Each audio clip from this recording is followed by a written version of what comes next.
do with those other headphones? Huh. I don't know what I do with my other headphones. Got him. Good morning. While we're waiting for Felice, that's probably her. Let me switch in. Oh, those aren't the right headphones. Son of a bitch. There we go. Oh, it's America First. America First, I see you. And I will, Felice will be here shortly. How's it going? Good. What's up, man? I come in here and go, this guy's going to be confused because. Oh. Yeah. You are confused, no? I don't think so. But maybe. No, I think you are. Oh, what am I confused? Oh, what am I confused about? Thing. About completely. What? I don't want to get into the whole fucking deal, but you just wanted to tell me I was confused. Yeah. You're confused about what, dude? I'm not gonna get in here and debate with you, and that's very on brand for MAGA. Right. That's very on brand for MAGA folks to show up and be like, I'm not gonna. Hold on, my friend. As a human being, hold on, my friend. And an American, are you Hold on, my friend. Hold on, my friend. Hold on, my friend. As a human being and as an American, what if we had a conversation as human beings and Americans? Oh, there's no even a conversation to that. That's just ridiculous. What's ridiculous? To think that Trump had anything to do with this freaking border crisis, dude. Really? When did the border crisis start? What year? Oh, see, if I say something, you're going to disagree. Don't you say you got facts and blah blah blah. Well, why don't we just look it up together?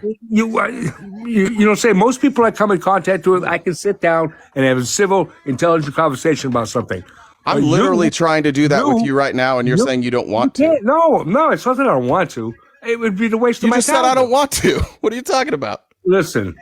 Okay. I'm not gonna, like I said, I'm not going to sit here and debate with you and argue with you. You just wanted to come up and insult me. That's your thing. Well, no. I wasn't. All right. Well, let me give you some facts then while you're here, and you can look them up when you're done. The migrant crisis started in 2019. Who was president in 2019? Who was president in 2019? I know who was president. Go ahead.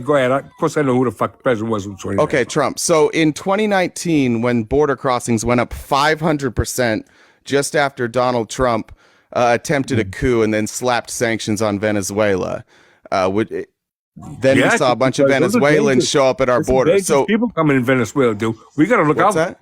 We have a lot of Venezuelans that came to this country recently, past couple of years. Yeah, starting in 2019. Yeah, it started in 2019. I'm worried about that. I'm concerned. Okay, well, that whole thing started because Donald Trump destabilized their economy. Did you know that? Well, because that's a country that's corrupt and treating their people wrong. I mean, we don't want to do that shit. If that's what they want to do to their people, that's on them. Here's the thing. Here's the thing. Donald Trump, you're right. Hold on, my friend. Yeah. You're right about Venezuela being corrupt. Yeah. You're 100% right about that. But we wanted their oil, and when they didn't give it to us, we slapped sanctions on them and we destroyed their economy.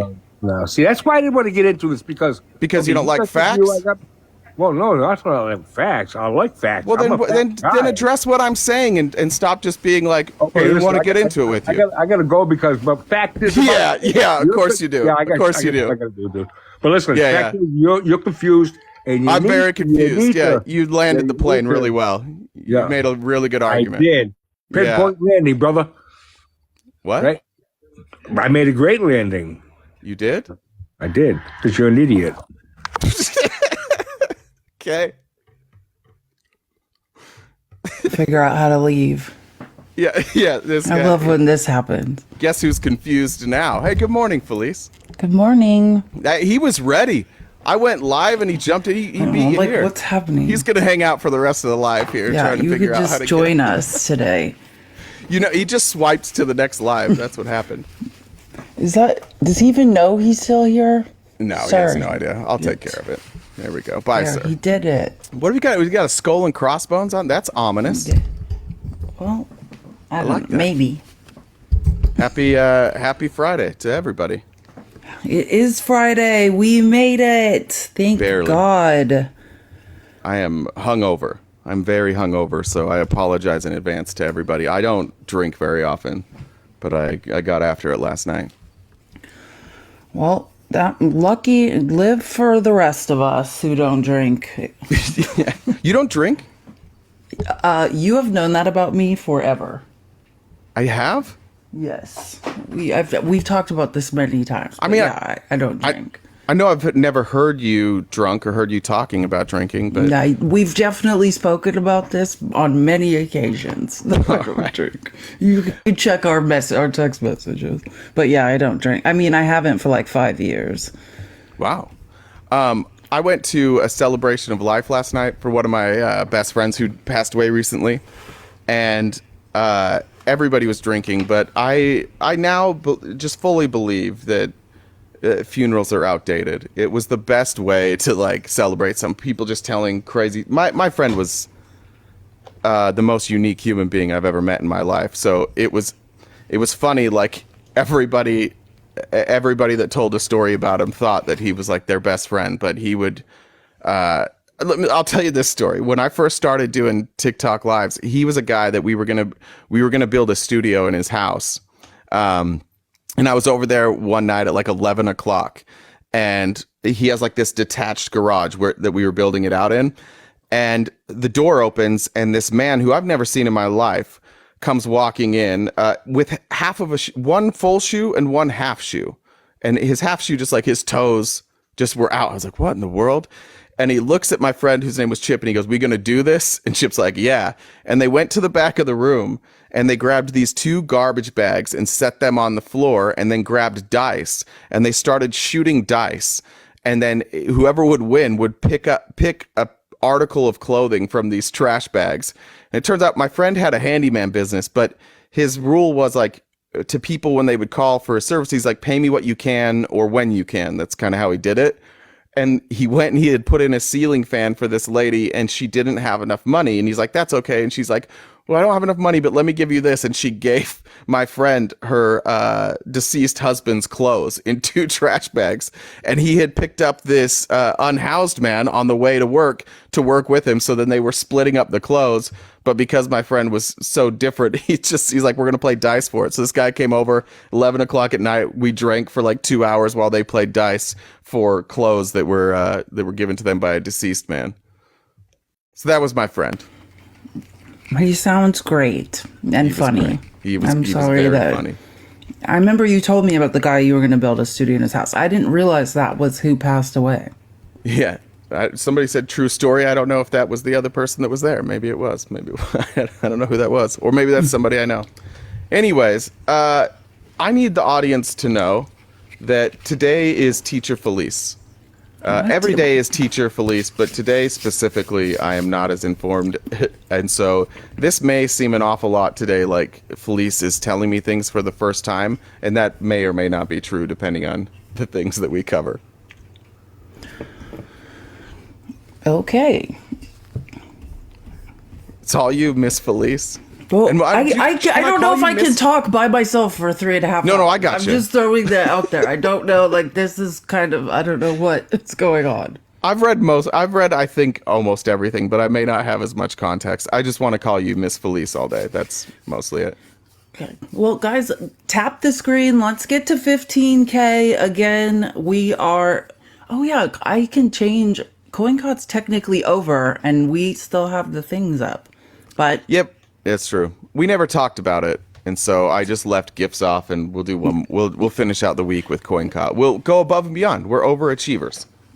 Yeah, exactly. That sounds. Yeah, I think that sounds good. But yeah, we'll discuss over the weekend if we want to do gifts again or what the deal is. But today, so no gifts. If you would like to donate to us, because yeah.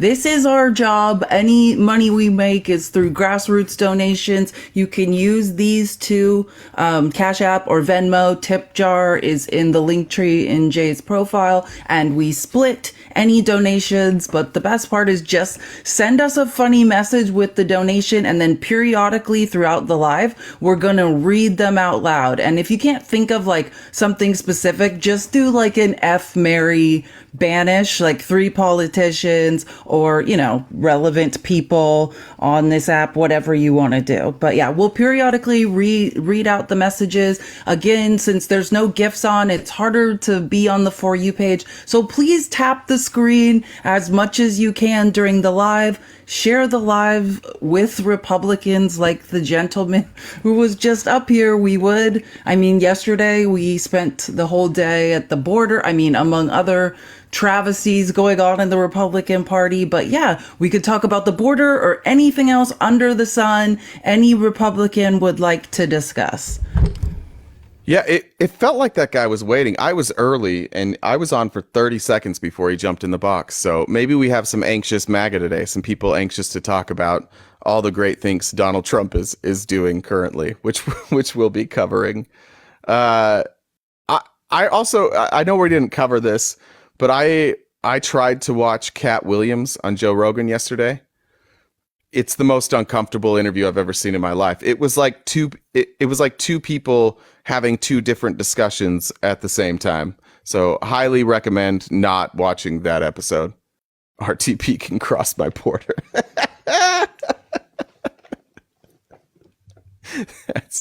That's beautiful. Maybe we start. Do you want to go in reverse chronological? I'll do. It's okay. I go. Okay. So yeah, I'll just go through a couple things. Okay. So I think the first segment we could just call Trump sycophants, because every morning, I go through this rhythm, because it is my job pretty much to track what the Republican Party is doing every day, and they have this same schedule.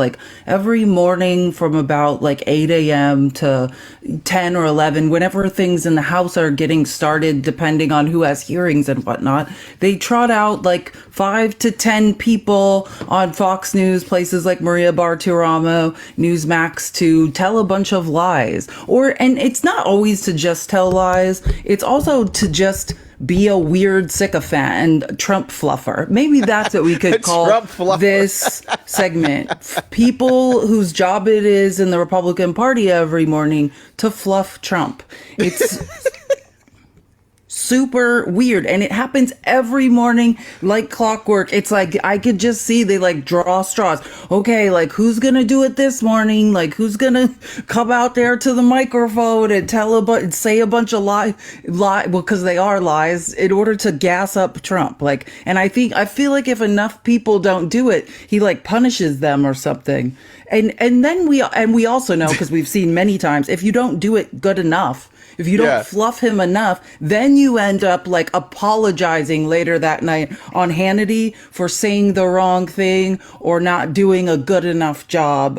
It's completely embarrassing. But it's a tough visual. Being a Trump fluffer is a tough visual for me and anybody else who pictures things. I hope you guys aren't the type of people who picture what we're talking about. That's a tough image. I think the first thing to note is that's interesting, because Fox News is very complicit in the fluffing, because I would say they're the most this is sad. This is a sad statement to have to make. The most liberal news source that is participating in this, right? And is willing, because the key to this is no fact checking, right? Yeah. So it has to be news networks that will let you just come on, and they're not going to say hey, all of that is a lie, and the way you can tell that this is really getting sad and pathetic for the Republican Party is the Fox News people can't even do it anymore. They could barely stomach it. It's they're getting, especially the morning hosts are getting angrier and angrier. You could just tell. Besides Maria Bartiromo, they really can barely stomach it. Yeah, she's holding strong. She's the true believer of the bunch. I just took a photo. Okay. This is Representative Kelly Armstrong talking to Stu Varney. And Stu Varney, who's usually quite a Trump fluffer, is basically hey, do you think maybe this is getting a little ridiculous? With the Hunter Biden stuff, because you guys have no evidence, I don't know how much longer this can happen. Congressman, do you think maybe the American public's getting a little tired of this because they can't? Sure, sorry. Congressman, do you think maybe the American public's getting a little tired of this because they can't understand it. It's complicated. They don't know all the names and places and faces. And you haven't proved the basic point yet that President Biden was directly involved. Is the public getting tired of it? Well, large-scale international money fraud schemes are by their very nature complicated, but I think the American public is tired of a two-tier justice system and somebody being treated completely different, particularly when they see what's going on with President Trump at this point in time.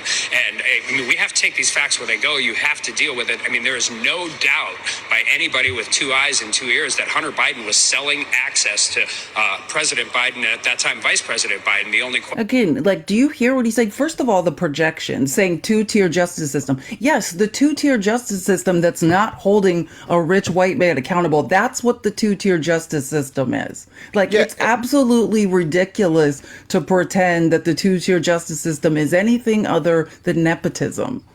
Yeah, I liked this is what I heard all day on Fox is it's very clear that Hunter Biden was influence peddling. Yeah, no fucking shit.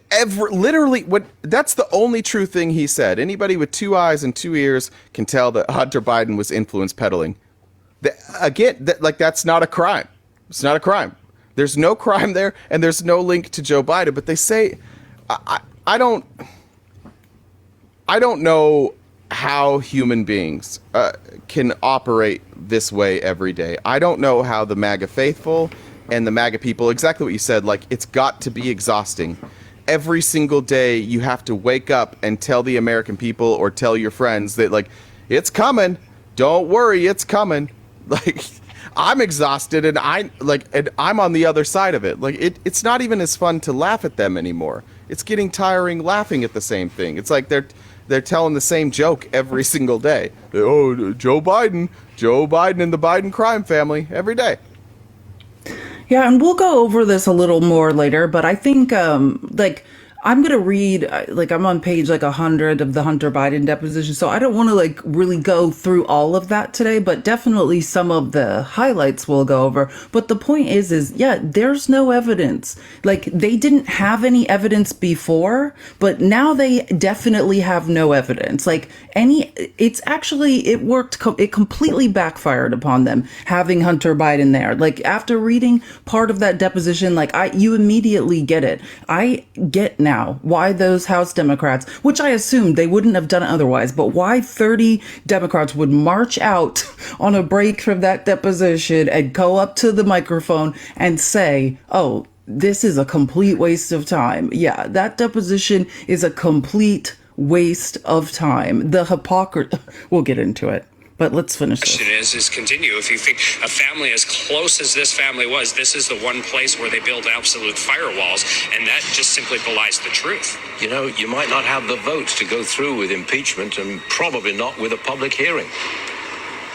Yeah, I mean, we should. I think we have. I think the public hearing is the next step. I think we need to continue where we're at. We have a 2-vote majority. We don't. I mean, until we get anything passed, we don't necessarily have the votes for anything. But I think this investigation is worthy, and I think this investigation is worthy of being shown to the public. What do you do if Hunter is looking? It's absolutely not. Again, there is a special counsel appointed who is investigating Hunter Biden. Just under Trump would never allow not only his son to be investigated. He quashed a felony investigation into Ivanka. We now know in the state of New York, a fraud investigation. And so, yeah, literally the president of the United States, this is how ludicrous it is to say the DOJ is being weaponized by Biden. There was a special counsel investigating the president of the United States' son, right? There is another special counsel investigating the president of the United States himself while he's the sitting president. But we are still sitting here making this argument saying this investigation needs to go forward. This is the legislative branch. Does everyone still remember that there are people that do investigations? They're called the Department of Justice. They are doing investigations. And brought charges, right? And Hunter Biden will face, he's facing charges. I don't know if he'll face jail time, but at the very least, he's going to pay fines. All this stuff has been done. This is, the sad part about all of this is, like you said, this is the most ineffective Congress. They do not care about legislating, and they are completely beholden to Trump to the point where they have to do this. I can't imagine this is what they want to do, but they have to do this. And what they're doing is they're so desperate now that they're going and they're picking up the scraps, like this Smirnoff interview that the FBI is saying, look, we did that. Like, we're actual investigators. We actually know what we're doing. And we're telling you this is not good evidence. And they're like, give us the evidence. And then they tout it as good evidence. And then it blows up in their face. They have to keep doing this. The Republicans don't have anything else to run on. So this is the cards that they were dealt. It's the hand that they're playing. And they're going to do a public hearing, and that's going to backfire, because in a public hearing, all of these witnesses can be cross-examined. Everything that Republicans come out and say is going to be immediately challenged by the next Democrat who speaks, because they go one after each other. It goes Republican, Democrat, Republican, Democrat. This will be a nightmare for them. And at that point, I think I'll be excited to hear what Republicans have to say again. Then I'll want to hear from James Comer again. I look forward to that hearing. Oh, definitely. Let's see. Okay, now we'll move on to the next Trump fluffer. Could I real quick bring up one more point? When he said, like, this family is so close, but this is the one spot where they have a firewall. Are any of you in the audience familiar with your family's business dealings? I'm very close with my sister. They own a construction company. I have no idea how their company operates. I don't know what they do. We talk all the time. I think it's a bizarre thing to say, like, maybe other people's families are different, but I have no idea what even my dad, I don't know how he operates his business. I've never known that stuff. I think it's a pretty weak argument to be like, oh, well, they're so close and they love each other, but they don't know what everybody's doing at work. Get out of here with that. Yeah, so next Trump fluffer is Tommy Tuberville. This man is out of control. Listen to of course, he only goes on Maria Bartiromo's show because he gets fact checked too often. So listen to what him and Maria were talking about yesterday morning. We're 34 trillion in debt, and even Republicans up here, 10 or 15 of our Republican colleagues have voted to spend all this money over the years, and when at a time we should be cutting money. Hey, I'm for helping people, but the federal government is not here to take care of every person in this country. We have to take care of the mentally unhealthy. We have to take care of our elderly, our veterans. Everybody else needs to go get a job. They need to get off that couch. But we're paying so many people. Maria, we have turned into so much of a socialist country, headed to communism, no free speech. They're taking all of our rights away. We had Secretary Vilsack yesterday, an ag meeting in front of our committee yesterday, and I asked him about our farmers. I don't think he understands. Our farmers are in trouble. They are in huge trouble. They're going to go bankrupt. And what are we going to do? We're going to let Walmart grow our food? I think people think that's where it comes from.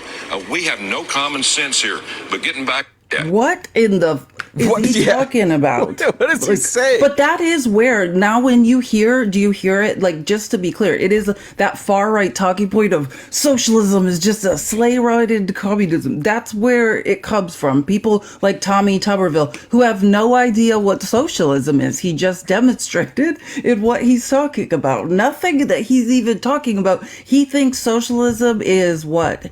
Helping the mentally ill, which he has a problem with, speech. I heard. Like, what? Jay asked in the comments, is that Sherwin? I thought that's exactly what I thought when he said that. He's like, we're going right to communism where we'll have no free speech. What the, this is a senator. This isn't the lower bar of the House. This is a United States senator. And I get that when you're a United States senator from Alabama, you don't even really have to be able to read. But that's a low bar. But this is a United States senator. It is amazing how many people that work in our government and talk about socialism and communism have no idea what any of those words mean. That, I know we joke about that, but it is crazy. It is crazy that the people that we have in charge make arguments that they don't understand all the time. That tells you, especially on the right, that everything they're doing is rhetoric. Everything that they've been taught, everything that they believe is just a gut feeling. Republicans are so fucking lazy. They would rather stand there and say dumb shit that doesn't make sense and on national TV consistently expose that they know nothing than just going and reading a book or just going and Google searching something. It would take 20 minutes a day and they wouldn't sound like morons, but they don't. They won't even do that. They can't even take that amount of time to at least sound like they know what they're talking about. If you want to make an anti-communist argument, you can make it, but like you should probably know what communism is first. Okay, now this clip. This is my second Tommy Tuberville clip. Like when I was listening to him say this, I was just like, this is literally like what older white nationalists around like the kitchen table, like sitting in their garage together, like having a couple beers, talking about like how America's going to hell. Like this is who Tommy Tuberville is. This is what he thinks is going on. We don't change this election cycle, Maria. It is over. The America that you and I grew up in is over. This is very disturbing to hear a sitting senator say this. I tell you, this is definitely the conversations that I have too. My friends are like, we're losing the country because of this wide open border, among other things, Senator. But I guess at this point, it's like, how are you going to fix things? A minute ago, you said we're now a socialist country headed toward communism. What do you mean by that? Are you referring to the Communist Party of China overtaking the United States and the U.S. taking its governing policies? What do you mean headed toward communism? Well, just look at the things that this president's doing. We've given the president way too much power. That has nothing to do with communism. If there was communism, there wouldn't be a president. Like he has no idea what communism is. But do you hear the talking points? Like all Tommy Tuberville is a far right white nationalist talking point, sitting in his garage with his friends, having a beer on the weekend, saying we're losing our country, we're losing the white majority, the replacement theory, they're coming over the southern border. He knows nothing about anything, no actual policy, doesn't understand. There's no migrant crime wave. It doesn't exist. White males in this country are 30% more likely to be incarcerated than immigrants. But do the white nationalists sitting in their garage having a beer on the weekends bother to tell that story? No. It's the irony to me is that he's sitting there saying, we have this problem at the border, but the big problem we have with Joe Biden is that we're giving him too much power. However, what we're also doing is we're saying we're not going to pass a border bill because we need the president to act with more power, like unilaterally. They're advocating that the president use more power when the president wants Congress to legislate, and at the same time saying, look, we give them too much power. This is not like by design. They're actually like people like Tommy Tuberville are actually that dumb. They legitimately are just, you nailed it. They're just a talking point. They're handed their talking points in the morning.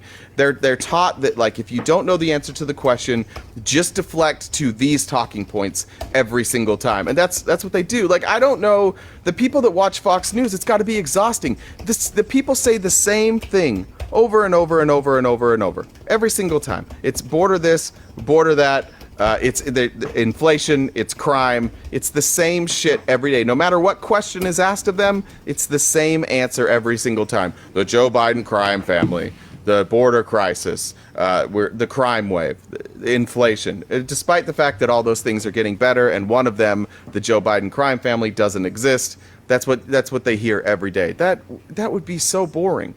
They're not even like good at their propaganda anymore. Okay, so the next clip I want to play of the morning Trump fluffing session is I believe it's Senator Mike Braun. This guy, oh my God. He doesn't talk a lot. He doesn't come out a lot and talk. I feel like a lot of the people that usually do some of this talking are sick of doing it. And they're making some of the other people start saying insane things. But this is what Senator Mike Braun came up with. How this plays out, do you believe you will have a new leader in place before November, or are we going to see Mitch McConnell with 1 foot in and 1 foot out of America First policies? Because your colleagues are criticizing Mitch McConnell for always working with the Democrats. Well, I mean, I think that it would be a cleaner cut if we had somebody in before that. If he does decide to stick through November, I think he needs to come out strongly for Trump, even though he might have to bite his tongue to do that. It's clear that in 15 and 16, when he came on the scene, Maria, half the country was fed up with this place. And when you see it up close like I do, it's worse than what you can imagine. So don't fight it. You got to go along with it, even if they don't get along as personalities. If we do anything that splinters the thin margin we might have, polling kind of leaning in our favor, it'll be another political disaster. He needs to come around fully behind. Nikki Haley needs to get out of the race. Look at what was working pre-Biden. Everything was working well. We don't have that now. That's what he's got. Like, what? And like when he says, hold on, I wrote the quote. He needs to come out strongly for Trump, even though he might have to bite his tongue to do that. Don't fight it. You gotta go along with it. What the is he? That's his advice to Mitch McConnell. Like, lay down. And if they thought, like, I don't know if Mitch McConnell really thought that, like, telling people that he'll be stepping down in November would essentially get them off his back, but it's kind of having the opposite effect, right? Like, it's like, I now think we're never going to hear the end of this from the MAGA right in the Senate. This is going to be an ongoing talking point, calling Mitch McConnell a Democrat. It's always interesting to hear a senator say, like, when you see things close up and in person like I do, what the fuck are you... No, you're not... You guys aren't the ones that see things close up in person. Your job is to take a bird's eye view of what's going on and create legislation. We're the ones that see what's going on. And we're the ones that also see that rhetoric that, in 2015 and 16, people were fed up with the system, and that's why we went with Trump. True. Then we voted him out because he sucked, and now more and more people are turning against him. It's just like it's almost like Republicans have nostalgia for 2016 because they went into an election with no real plan. They went into an election with no real agenda, and they won. And they were like, "What the fuck? This works? Like we can just do this." Problem is, it only worked once. It's not working anymore, and they still haven't adjusted to the fact that, like, even Republicans are like, guys, we need some sort of agenda. We need something to talk about. And maybe our agenda isn't just like stripping the rights away from women. Maybe that's a bad agenda. But their inability to recognize that the demise of their party is because of Donald Trump and not despite Donald Trump is astounding. And I hope they keep doubling down all the way to the election. Keep doing this. Keep putting pressure on people to do exactly what Donald Trump says. It's working well. And the award for Trump's number one fluffer yesterday morning goes to, this is no surprise, Lil Marco. Trump's number one fluffer of possibly all time. I'll say this, though, generally, and that's we've never seen anything like it. I mean, you're now talking about, I've lost count of all the cases that involve everything from trying to bankrupt the man to make time up in court with multiple federal indictments, and now state prosecutors getting in the mix. In essence, it's like we have seen them unleash this cabal of lawyers, prosecutors, and so forth, all designed to achieve one thing, and that is prevent Donald Trump from even being on the ballot, even having a chance to get elected. That has no precedent in American history, none. If this was happening in another country, if we were to see, we would be sanctioning that country right now. We would be saying this country is using their court system to interfere and prevent elections. And Venezuela. Oh, for the love of God, Marco, it's just so embarrassing. And we all know you think exactly the opposite. That's the thing. It's not, this is all rhetoric. That none of these are real beliefs. Mike Brown doesn't believe that stuff that he said. Lil Marco doesn't believe this stuff, which we saw when he ran against Trump in a primary himself. Like, also, these people all hate him and have to swallow that hate, march out to the microphone and lie to the American public. And the Republicans, I guess, base are like, this is great. I love being defrauded on the daily. I also like the part where it's like, if this was another country, we would put sanctions on them. No, Republicans, if this was another country, you'd do a coup, which is what you tried to do when you lost before, which is why you're now going to court. That's what this is about. It's bananas to me that this is what has become like the most effective talking point for the Republicans, is that this has never happened before. That's not a good argument. Like, Felice, do you remember, we weren't alive for this, but how many people had been caught breaking into the opponent's election headquarters before Richard Nixon? Been caught? None? None, yeah. None of them had been caught. And you know what Richard Nixon's defense was? This has never been done. This is unprecedented. Like, this has never happened before. You're making this up. You're just trying to get me out of office. It was the same exact defense. It is not a defense, and this is one that Maude will use on me next Wednesday, by the way. Next Wednesday, 6 p.m. Pacific Standard Time, I'll be debating Maude. And it's what she does every time, is when they get backed into a corner where they have to defend positions that are shitty, they say, show me a time this has ever happened before. That's not an argument. In fact, it's an argument in the other direction. The fact that this hasn't happened before probably goes to show just how much evidence there is. Because if this was something that was easily done, if you could easily tie up a presidential candidate in litigation, it would have happened by now. You don't think Republicans tried to do this with Obama with his birth certificate. Democrats, you don't think that Democrats would have went after George Bush? You don't think, with all the things George Bush did, you don't think they would have tried to tie him up in legislation or in litigation? The fact that this is happening, the fact that this has gotten through courts, the fact that this has been approved by grand juries, the fact that he has lost 3 civil cases already is stronger evidence that he is a criminal than he isn't. And that's the bananas part about this argument, is they're trotting out the evidence against him as if that's exonerating. No. That might be the best evidence that he's corrupt, that everywhere they look, they can find that he's committing crimes. Everywhere. His business, his administration, his charities, his PACs. I think there was one of his PACs just got in trouble again. I think was it Michigan? Where one of his PACs got caught funneling money? I think it's Wisconsin. Wisconsin. Okay. Yeah. Literally every time you look at Trump, every time you look at what he's doing, you find criminality. That's a good argument for the people who say Donald Trump's a criminal. That's a bad argument for the people who say he's innocent.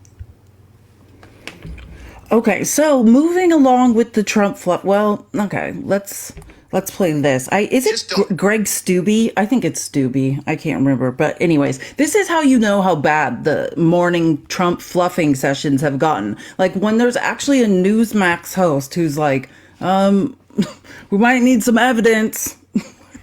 I just don't know how much longer this investigation can go on without bearing some fruit.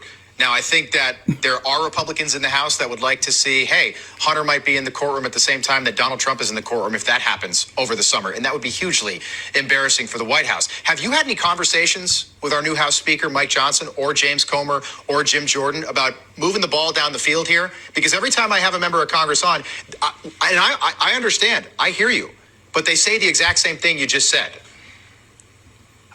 My conversations with Comer is he wants to move this forward. I have not had direct conversations with Speaker Johnson on this. I think the leadership's challenge is if we bring this to the floor, let's say we bring the impeachment of Joe Biden to the floor tomorrow, do we have the Republican votes to get it across the finish line? Absolutely not. We couldn't even get Mayorkas impeached the first time we tried, and then we had to wait for Scalise to be able to come up from cancer treatments to be able to give us that one vote because we had 3 Republicans who voted against impeaching Mayorkas. I don't understand that. So I think the leadership's concern and challenge is if we bring it to the floor, are there going to be enough votes to move it forward? And if not, we're going to waste a lot of floor time and get quote unquote embarrassed because we're not going to be able to pass it. But I think I feel like Greg just threw up on, like, said all the things he wasn't supposed to say on Newsmax. They're like, hey, you need some evidence. Like, most important thing to notice is he's admitting. The point is, they know. You always have to remember, they didn't have the votes when they had a clearer majority. They only have a 2-person majority now.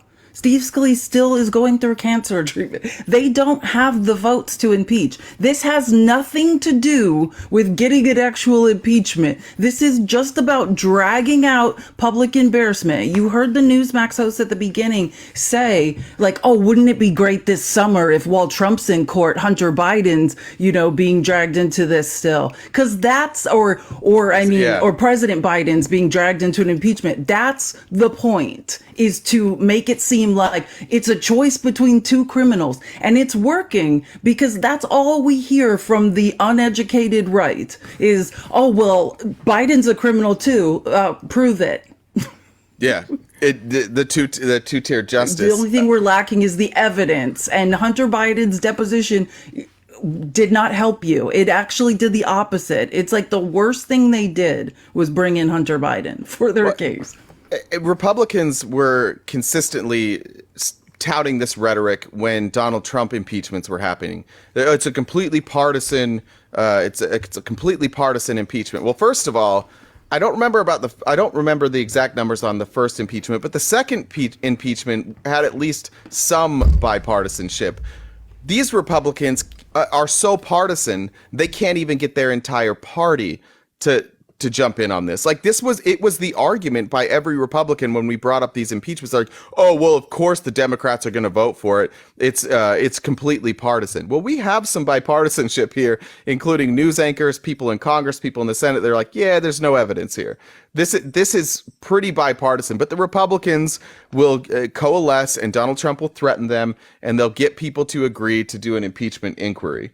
I do need to read two comments.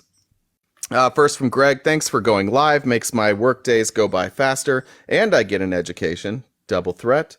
And from Doug says, thank you for trying to educate the uneducated, you beautiful people. I assume they meant you on beautiful people. I don't think that was directed at me. Sorry, I had my microphone off. Thank you so much. I appreciate the compliment. I'll pretend it was solely directed at me. Okay, so next, well, this is good foreshadowing. That's the interesting thing about going through these days in chronological order is, like, you can already see, like, what's going to unfold. And you can see here, Andy Biggs is very worried during his morning Trump fluffing session about what he knows is going to happen. The Hunter Biden, people are combing through the Hunter Biden deposition transcript that came out, and he knows that it's going to be made clear soon that they have nothing. So I think when the transcript comes out, it's going to read well for them because they did a great job prepping for a read. But that's interesting. But the reality is, yeah. But when you get down to it and you start parsing the words, you start realizing, oh yeah, that's very interesting. So it's notice how he doesn't say the specifics and says it's literally a confession. First of all, he said it's going to read like it's good for the Democrat. Yeah, because it is. Because literally any question, any open-ended question there ever was, anything that was misunderstood is now cleared up. It tied it all up into a nice bow of, this has nothing to do with the president of the United States. And then furthermore, when he says, but when you parse out the words, that's foreshadowing for what the Republicans are doing and why you never heard them talk about anything. Why on the first deposition break, the Democrats were out there saying they have nothing. And even after that, the Republicans didn't come out and say, oh, here's what we do have, because they have to parse out the words. And I'll give you examples of how they're already trying to manipulate things to make it look like that there's some sort of wrongdoing. But if you've actually read the transcript, which we can count on no Republicans to read anything. Yeah, reading. So they'll never know. But like, it's complete lies. You're being sold a pack of lies.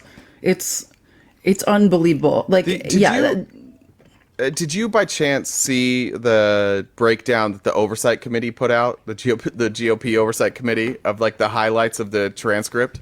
I mean, I didn't read that thread. I've read several articles of highlights of transcripts. So they put out this thread. I'll send it to you. But they highlighted like the key points, the stuff they thought was the most damning.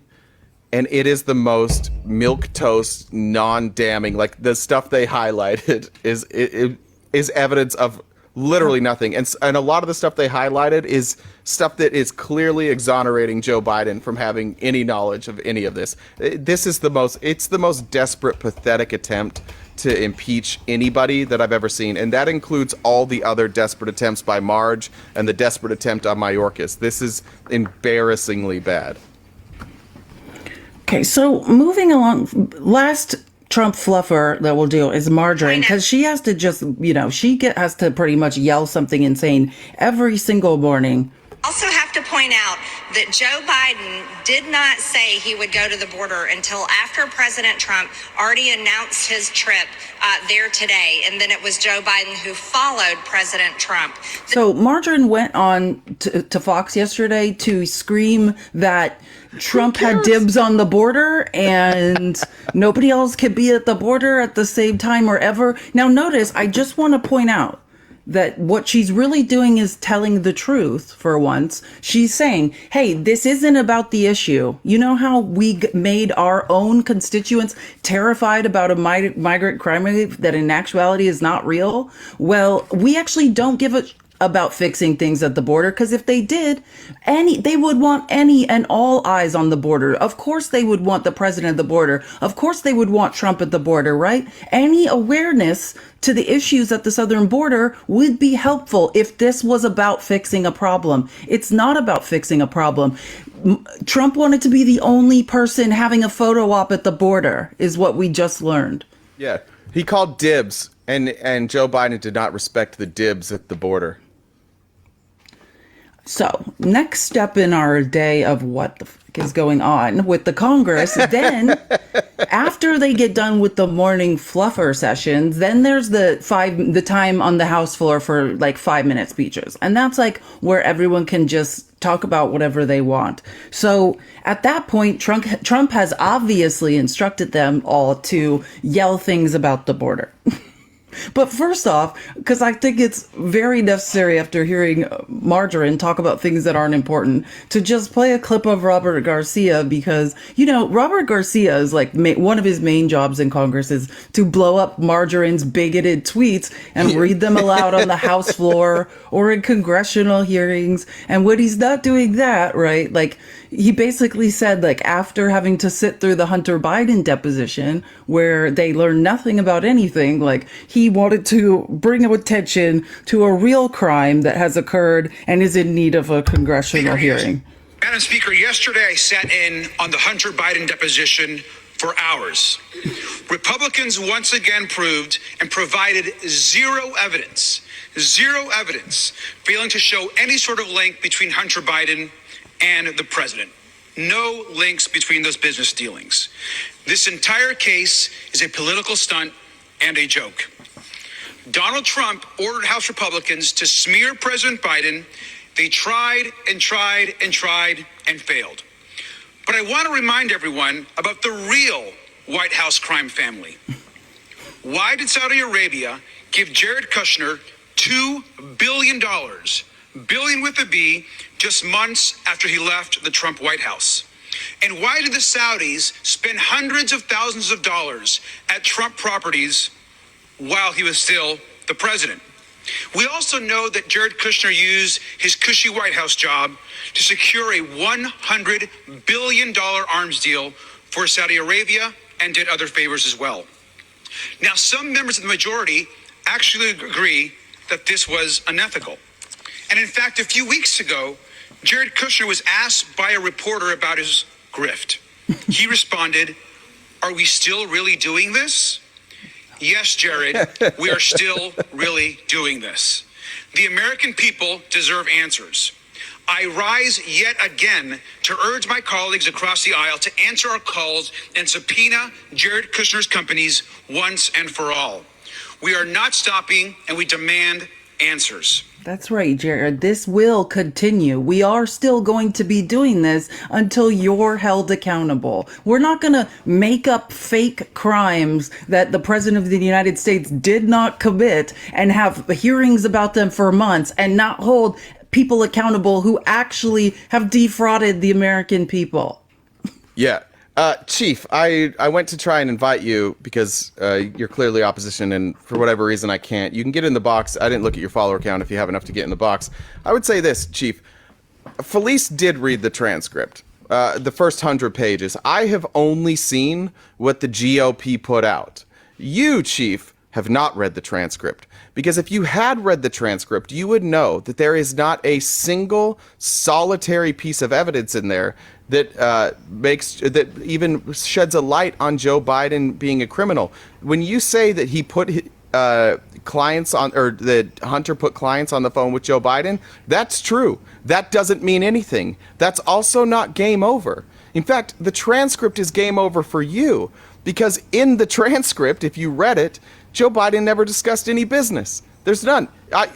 It's literally Hunter Biden saying, yeah, I put my dad on the phone. So, other times saying, I tried to get my dad on the phone and he didn't answer. And I had to explain to people, like, I'm surprised my dad's not answering my phone call. Why? His dad was probably busy, didn't know this was going on. The transcript exonerates Joe Biden entirely. There is nothing in the transcript that even implicates Joe Biden in anything. So, Chief, I don't know if you can read, you spell all right, but I would recommend you read the transcript. You read it, because you didn't. Yeah, you clearly didn't, or you would pipe down. But you can come up here and embarrass yourself and pretend that you did. You're welcome to do that, but something tells me you're not going to. Anyways, moving along. So now I'm going to just play a couple of the clips of the ridiculous Republicans, just a couple of the hypocrites. You know, this is just during morning speeches where clearly Trump instructed them to get on the House floor and yell stuff about the border, leading up to his visit. You know, crime in Venezuela sure is going down, and that's because they are all coming through our wide open borders. Criminal, illegal aliens coming through and voting. That's Boebert. Okay, so again, it's important to notice that her son, who impregnated a 14-year-old, is on a one-man crime wave in Colorado and he has 22 counts against him. He literally is committing a crime wave in real time, while this woman, again, let me just say something. This is important. While this woman is talking about a Venezuelan crime wave, right? So again, keep in mind, the reason Venezuelans are at the southern border is because her Lord and Savior, Orange Jesus, Donald Trump, did a coup in Venezuela, destabilized their economy, then sanctioned them, cut their oil sales in half. So they had no economy, and crime and power vacuums ran rampant. And now that's why they're here. So just keep all of that in mind. So Lauren probably needs to go home and get her son to stop breaking into cars and stealing people's licenses and debit cards and getting caught with them. That would be my advice. That's good advice. Somebody corrected. She was 15, turned to 16 before she had the baby. Still young. But so she was impregnated when she was 14. Impregnated when she was 15, turned 16 while she was pregnant, I think is what they're saying. Yeah, okay. My fault. Did I say 14 or 15? Yeah.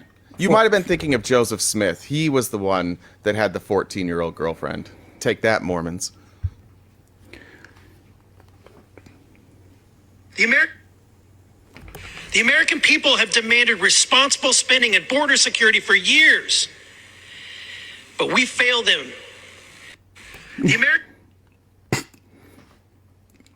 Hold on 1 second. Oh, and this is... Oh, wait. Actually, I'll just say why this is hypocritical after. We talk about, we only have a slim majority.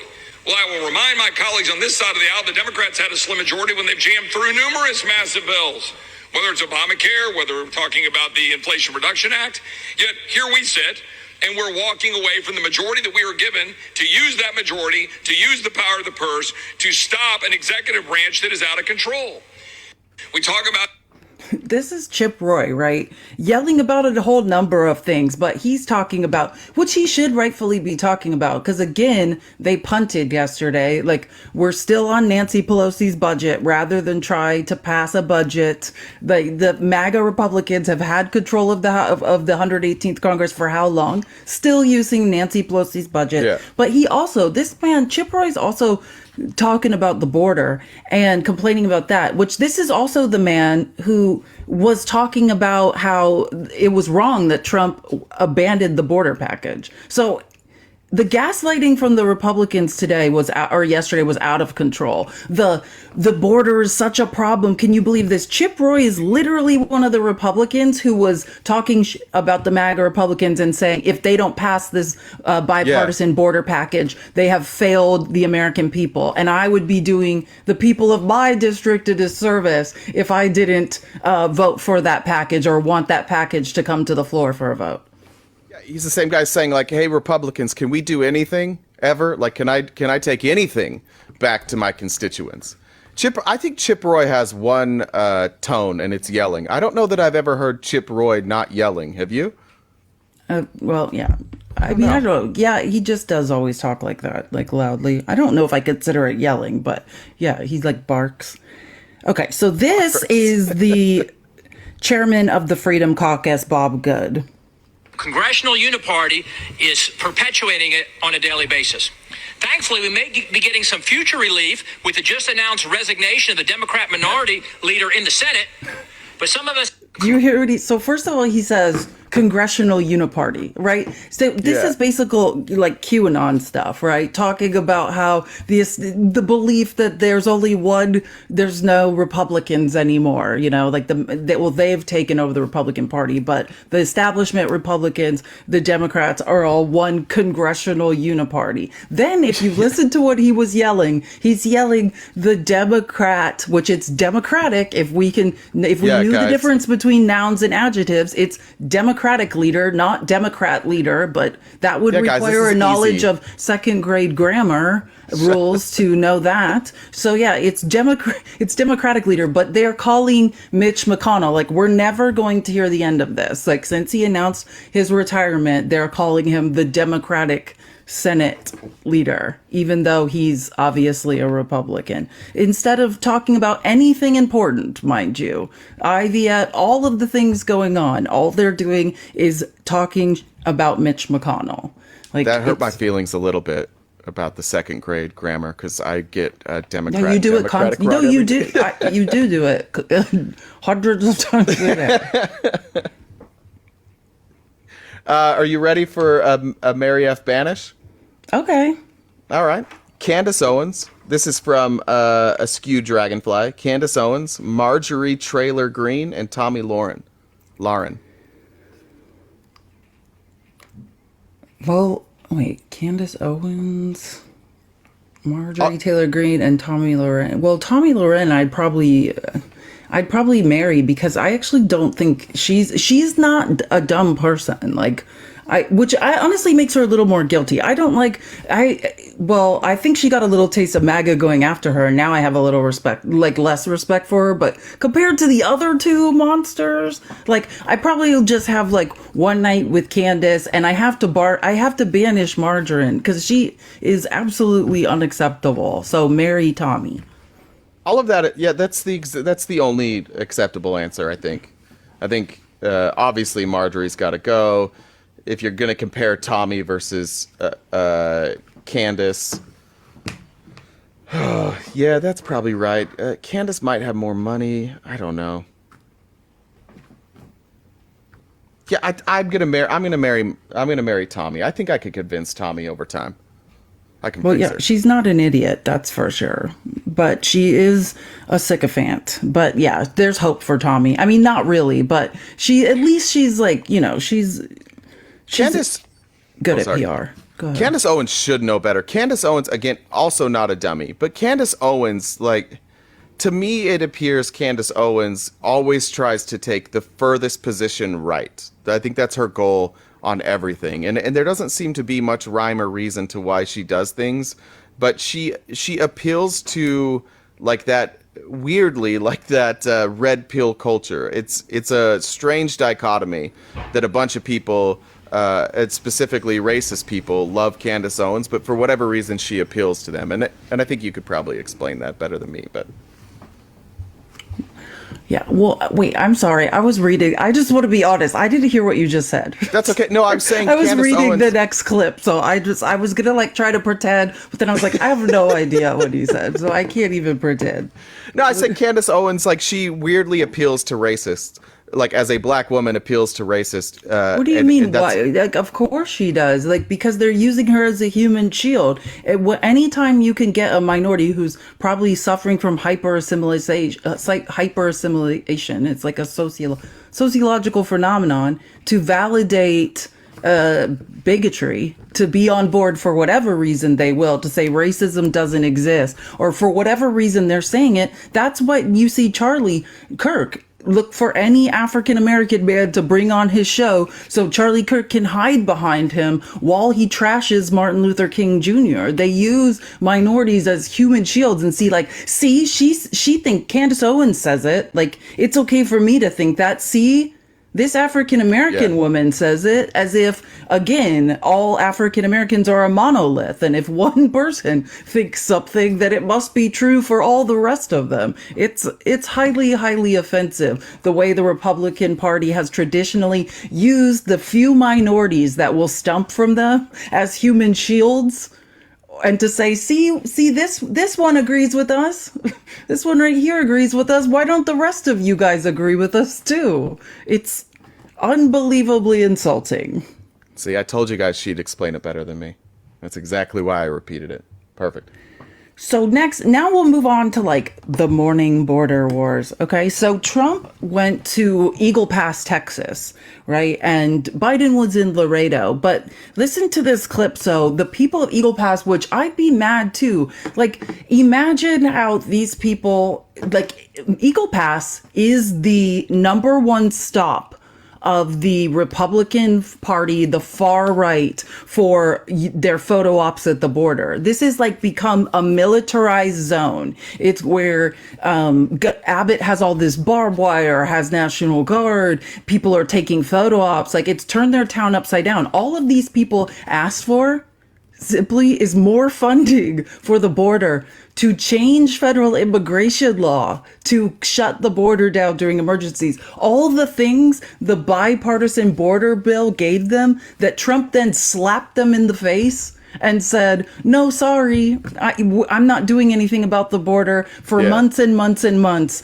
You guys can just live on the border and suffer because I'm gonna run on it. And then show up yesterday and gaslight these people and talk about how horrible the border is and take photos with Hannity all around the town and try to buy them Big Macs, all while doing nothing to help them. Can you imagine if a single host from MSNBC or CNN was consistently campaigning with Joe Biden, like going to campaign stops? Like, it's insane that, I guess, I don't know if Hannity's the most watched show. He can't on Fox. afford, like you were talking. He cannot afford any more rallies. They're too expensive. Think about it. Hannity, before it was Laura Ingraham, he got 3 hours. We're talking about 30-second spots that cost millions of dollars for advertising for a town hall last week. Now Hannity's show is on the road, touring with him to give him free press, because all of this man's money and all the money in the Save America PAC has to go to legal fees. Yeah, but again, don't tell us that the media is in the tank for somebody. Fox News is actually campaigning, like you said, giving him time slots, which, by the way, aren't working. Every time Donald Trump gets a long form interview, the next day there's 30 clips of him saying something insane and his poll numbers don't go up. So he is getting free press and free campaign stops. But if CNN was doing this, if MSNBC was doing this, Republicans would be out of their goddamn minds. They'd be furious. But you have the number one host on Fox actually going out and campaigning for the former president. I don't know that that's ever happened outside of Donald Trump. Maybe it has. But off the top of my head, I can't think of a time when a news organization was like openly in the tank for somebody and campaigning with them. This is the first time I can remember it. And so the residents of Eagle Pass, right, are pissed. And they had a little rally here. Let me just play this little clip for you. Part of the rally that they had against Trump bringing his immigration circus to their town after what he's done. Had a press conference today about their thoughts. Take a listen. Mr. Trump, change your ways, because what you're doing is you're hurting the people that need the most help. Our community, if you were to study the demographics, it's not easy. It's not easy being on the border. And this unwanted attention, this unwanted militarization of our community is unwelcome. You are not welcome. You are not welcome. Get out of here. Like, these people are literally holding press conference. And if you would just see, like, Hannity's show created havoc, like, cleared out all this space. Like, I get it. It literally looked yesterday like a circus had come to town, quite literally, and was being, like, a circus tent was being constructed. Well, how could you be a person that lives on the border, specifically in Eagle Pass? Let's just say you're not a political person, and try and take this from an unbiased lens. You're looking at a problem at the border. You see that there has been all this space that's been set aside by National Guard. They're trying to funnel people all through one spot to keep it safer. And then the state comes in and removes those people, puts up barbed wire. Maybe you were okay with that. But then there's a group of truckers that show up, a bunch of tourists that show up to come down there and do photo ops and come into your town and raise havoc. And then you have Donald Trump, and before that you had the Free Dumb Caucus down there doing photo ops. Meanwhile, those exact people down there spending all this time with photo ops, spending all this time with their trucker convoy, they're also advocating that we do nothing to solve this border crisis. Right? Like, if there's anybody objective in Eagle Pass, and it sounds like there is, anybody who's not in the tank for Joe Biden or Donald Trump is going to look at this and recognize that one party is clearly doing something or trying to do something, and one party clearly isn't. One party clearly is just using the media to dramatize this more than it is, which, again, serious problem, and campaign on it. It is the most transparently obvious and frankly corrupt action that these people in Eagle Pass have probably ever seen. They've never been the focus of a presidential campaign. They've never been the focus of a national story. And when they are, one side clearly is just using them. And they want that chaos to continue in their town. The emotion in this guy's voice is what was troubling to me. Like, he's exhausted. He's like, this is fucking with us. Stop it. It wasn't even like a rah moment. It wasn't an anti-Trump moment. It was just him pointing out, like, it is already hard enough to live here without you guys coming down and making it worse. Like, this is not an easy place to live. Help us out. Yeah, it's so insulting. And then to gaslight them and stand there and give speeches like, oh, look how horrible this is. Well, you are specifically responsible. Trump is solely responsible. I mean, don't get me wrong. People in Congress at any moment, the Republicans could stand up and go against their Lord and Savior, Orange Jesus. But this man comes to this town. It's literally like, why not just go up to these people and spit in their face? That's what showing up in their town is doing. It's spitting in their faces and insulting their intelligence. And I agree, like, it just feels icky. Like, these people are not angry. They're exhausted and they want this to stop, like, period. And that's why this messaging with Trump, that's why, like, this MAGA movement is dying, because they've already talked to all the people who are just going to believe, like, who are going to buy in and believe everything. The rest of America isn't in the bag for Trump, that doesn't love him, that doesn't think he's like this savior to America. The rest of the people see right through it. That's why every election cycle it's gotten worse and worse for MAGA. And that's why, like, Trump's numbers are getting worse and worse. That's why Nikki Haley's getting 30% of the vote in elections that everybody knows she has no shot of winning. This type of rhetoric doesn't work. It's a weird thing on my end, like, as somebody who studies politics. Like, politically speaking, I want the Republicans to continue this, but for our country, I want them to be better. That's what's hard about this entire thing, is that I'd prefer that they be better, but they're not going to. So if they're not going to be better, I guess, like, there's our silver lining, that they're so bad at it that it's going to cost them. Okay, so next I want to play this clip from this is the former acting ICE director. So he used to pretty much run this whole show, and it's really interesting what he says. So after scuttling that bipartisan agreement that was brokered in the Senate between Democrats, Republicans, and the White House, former President Trump and a lot of his allies in the House, they've adhered to a talking point saying that, listen, you don't even really need new legislation to solve the border crisis. The Border Patrol Union, I should mention, that supports Trump actually disagrees with that talking point. Do you think that new laws are needed to fix what we're seeing? Brianna, you absolutely need congressional action to fix this crisis. That is a fundamental truth, and anybody who says that it can be done with, a snap of the finger or a wave of a magic wand is lying to their constituents. At a minimum, there needs to be massive surge of resources into our asylum system to handle the flows, or you need to look at something like the Senate bill that fundamentally changed the laws. But it is a completely false narrative to suggest that President Biden could fix this, with just a blink of an eye. Yeah, and so the point is like what we need to fully grasp is what the Republicans continued to do yesterday was say, at any moment, this can just be fixed by Joe Biden. We have learned, and Biden has fought through the courts to do all of this stuff without changing federal immigration law. If we want to change what is going on at the border, we have to change federal immigration law. That's why the Congress has to pass a bill. That's how we change laws. The 118th Congress, for the first time, is going to have to do something in order to fix the border. Yeah, how do you be the people that repeatedly say, like, we love immigration, we just want legal immigration, and the thing that you're advocating that Joe Biden do to fix this problem only curbs legal immigration. Get that right? Like, if you close the border, it's not like the border is open to people coming here illegally. If you close the border, you're only shutting down legal immigration. Your talking points don't make any fucking sense.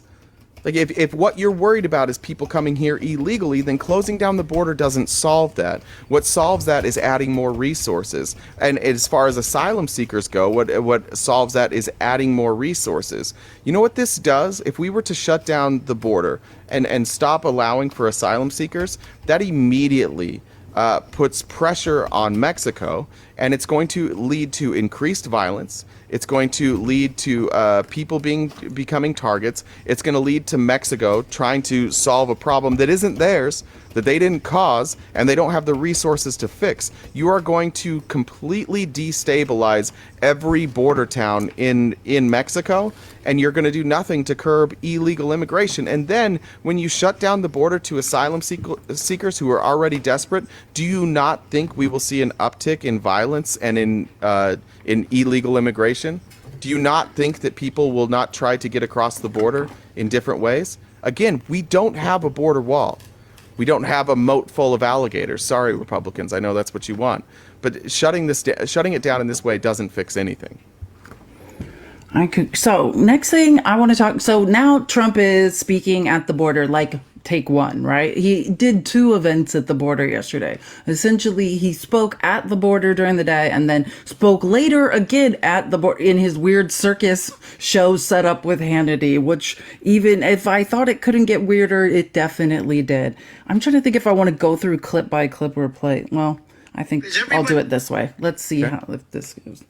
Because everybody I speak to says how horrible it is. Nobody explained to me how allowing millions of people from places unknown, from countries unknown, who don't speak languages. We have languages coming into our country. We have nobody that even speaks those languages. They're truly foreign languages. Nobody speaks them. What languages are people coming in? This guy is literally, I don't know, Slovenian. Like, he's just saying racist things now, but that's what we should be worried about. There's no we don't have a language that needs to be spoken in this country, but Trump is at the border, not talking about any real problems, just saying bigoted things, saying that people who don't speak English shouldn't be allowed in this country. Like, what?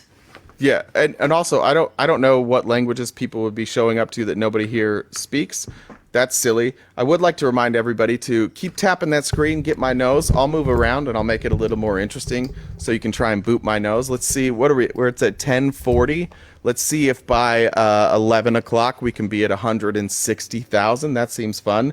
Felice, while you're pulling up another clip, I have a few comments from, let me make sure I didn't do this one already, from Sue. Sue says, this is a polygamist, Mary F. banished. So spouse 1 and spouse 2. You have to have 2 spouses. I like that. Tom Cotton, Lindsey Graham, Roseanne Barr, and Clarence Thomas. There's a funny clip. I don't know if you've seen this. It's when they were voting on Who's the second one? It's Tom Cotton, Lindsey Graham, Roseanne Barr, Clarence Thomas. And you have to be married to 2 people? Yeah. Well, then I'm definitely choosing Tom Cotton and Lindsey Graham. Oh. I'm not. Who are the other 2? Roseanne Barr and who? Clarence Thomas. Yeah, no, I can't. No, to those guy. 2 people. I don't. Tom Cotton is awful. But, like, I'll take him over Clarence Thomas and Roseanne Barr. Oh, my God. That's like which a nightmare. I assume you're banishing Clarence Thomas. Oh, does it matter? I mean, both of them. I thought we ended up in a marriage with 2 other people. No, but you still have an F and a banish. So there's 4 people. You have 2 you have to marry, and you still have an F and a banish. I see what you're saying. Okay, so Tom Cotton, Lindsey Graham. Oh, well, no, then I'm oh my God. Look at the stress of this one. I guess, yeah, I can't. Clarence Thomas is a rapist. I cannot let him touch me, or SAer at best. Whatever he is, based on what I've heard about him from other women he victimized, he cannot touch me. So I guess I'm going to have one night with Roseanne, with an anti-Semite, whatever. Whatever. I think I'm doing the same thing. Cotton and Lindsey Graham were going to marry. I think Lindsey Graham would be thrilled about that, to be honest. If just what I know about Lindsey Graham, if he could just be allowed to be who he is, I think he's not a bad person. He used to be John McCain's sidekick. Yeah, he just is. Yeah, he's lost. He needs help. He needs somebody. He needs a handler. He needs a new John McCain. I can do that for him. I can change him.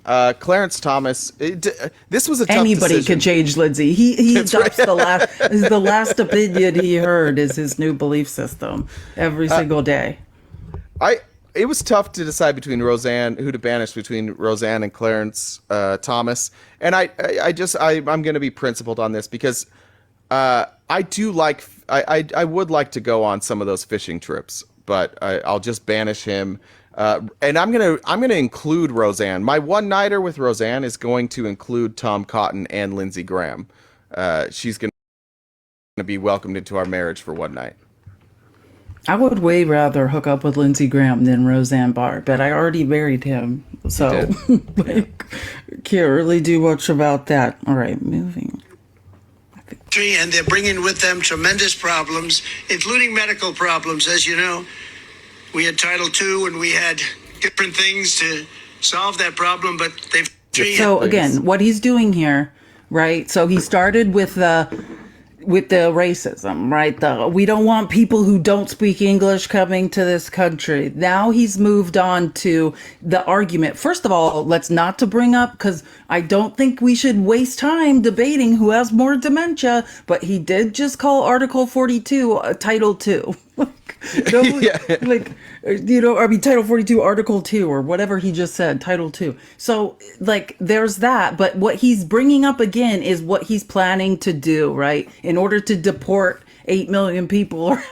It is. He's going to say, or to close the border, he's going to use the disease thing. They're poisoning the blood. That's about saying there's some sort of pandemic, or claiming there's some sort of medical threat. The same logic they used to shut the border down in emergency during the pandemic. That's the same legal argument they're going to try to make. And that's what he's talking about, outside of just being a bigot. Meanwhile, in this country, we are seeing an uptick in diseases due to QAnon moms not being willing to vaccinate their children. There's a measles outbreak because of the Why don't we deport those people? Well, Why don't we deport the anti-vaxxers? Yeah. Or not deport them, but you shouldn't be able to be in public spaces. You guys should all go live in the woods together and be not vaccinated and wait for a smallpox blanket to come and take you all out. That's really what should be happening. Guys, keep tapping the screen. We've made it to almost 105K. John Morrison says, bring back the stash. I think I can do that. I may bring back the stash. Askew Dragonfly again. Look, repeat appearances here. Lindsey Graham, Tim Scott, Mitch McConnell. I'm marrying Mitch because he'll be gone soon. One-nighter with Lindsey Graham. Again, just because I think it would mean a lot to Lindsey Graham. And Tim Scott is getting banished because he annoys the bejesus out of me. Yes, Chickadee, that's very true. Just to be clear, I don't want anyone thinking the MAGA movement has ever had an original idea. These are all just bigoted ideas that they co-opted from the schmozzies. Yes, the poisoning of the blood, the disease, the reason we can't have immigrants in our country or in Nazi Germany. Yeah, like that was very much one of those arguments that they made. Like that's why, like the hilariousness of the American education system failing MAGA means they don't know anything about history. So these people don't realize there was already another America First movement. They literally think they came up with this. They took it from it used to not be America First, it was Germany First. Well, no, there was an America First movement in it already. I know, I was just saying, but they got it from Germany first. I think they took a lot of the cues from those German nationalists, who, by the way, wholly supported by the Christians there. It was a very religious movement. A lot of times we forget that they co-opted religious people for that movement in Germany as well. This was not an atheist or a communist or a Marxist movement. Okay, sorry, I forgot which clip I was on, but I think I remembered. Keep tapping the screen, guys. I'm pretty sure this is going to be a clip in case I don't know if it'll be defined enough to catch, but it just really annoys me. Like, I'm pretty sure this is the clip where Trump starts referring to Governor Newsom as new scum. Oh, boom, dude, boom. And we weren't promising free education, free medical, free everything. I mean, all the promises that are made. No wonder they come. I mean, you look at what this Governor Newscum from California, isn't that his name, Newscum? What he's done to California is unbelievable. People are pouring. And it's literally like a technique, I mean, not to bring it up, of people who lose their memory to come up with clever, like, mnemonic ways to remember people, which is why Trump gives people weird nicknames. Like, his only talent he has is making up nicknames, and you guys want to elect him president. Yeah, this is what he low-hanging fruit. It's the MAGA comedy is. I've explained this before, but what it is and conservative white guy comedy is just people saying things like jokes that we've heard before that we all laughed at the first time, and then you repeat those jokes, and then the other people in the room who have heard that joke get yeah, that's right. They're not real jokes. They're just like cruel things that they've repeated over and over and over again. And that's who this guy is. It's at this point, if you get a nickname from Trump, you know that you are bothering him. You know that you've caused him some anxiety. If you get a nickname from Trump, you've made it. I would love a nickname for Trump. I would love to be on the map enough that Trump came up with a nickname for me. And I challenge everybody in the comments to come up with what's the best possible nickname Trump could come up with for me while we're doing clips. I want to see some nicknames. And my side of that is just like, I think it's easy to say that and to make a joke, but like, it's also important to remember that these people are facing hundreds of thousands of death threats. Like, what's going on with Judge Nguyen? It's like, yeah, it's all funny. Like, we can joke about nicknames, but these people's lives are being threatened every single day. They no longer live normal lives. They can't leave their house without security, all because this man is insecure. That's sad.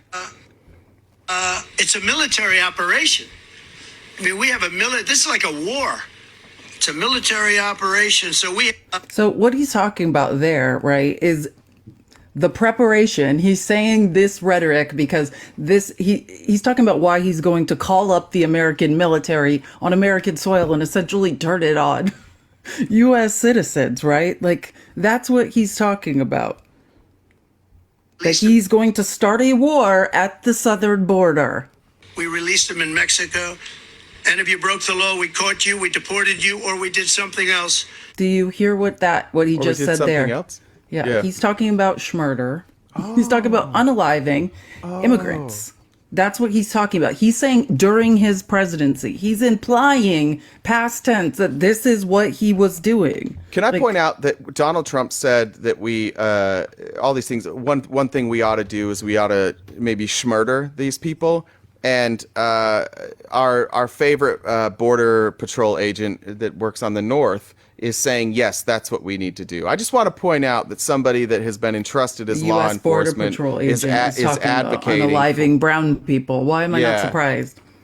I just want to point that out, that they think that it's okay to unalive asylum seekers coming to our border, and that's who we have. That's why we have a problem sometimes with our law enforcement, is because scumbags like that wind up in law enforcement. Why? Because they're sad and they're angry and they want to hurt people, and they get to hurt people when they're put in law enforcement. That's who this loser is. Yeah, they just yelling the quiet part out loud. That's where it stood, and then we had an election that we ended up getting many millions of more votes than we did. We did much better in 2020 than we ever even thought about doing in 2016. And very bad things happened. And from that moment on, it was a whole different ballgame in Texas. So he literally starts talking about, mind you, again, the insult to the people of Eagle Pass, right? These people are in a crisis caused by this man that could already be being solved, except for this one man here. And while standing in their in their town, is complaining about an election that was not stolen being stolen. Like, how tone deaf is that to deal? Like, you had that guy that was talking about, like, it's really hard to live here already. This is making it worse. And Donald Trump is down there going, guys, you think you have it bad? Oh, look at me. I got it real bad. That's the type of person that Donald Trump is. And again, it's why the messaging doesn't work. Nobody likes, people get tired of being around the person that just complains all day long. Or sits in the comments all day long and chirps. Like, people get sick of that. It's not compelling. And I think actually, and this just goes to my earlier point during my Trump fluffer segment. So the Fox hosts are so tired of Trump's lies. Like, at this point, like, listen to so while he's yelling this stuff about stealing an election, like, listen to Neil Cavuto. 1,254 miles.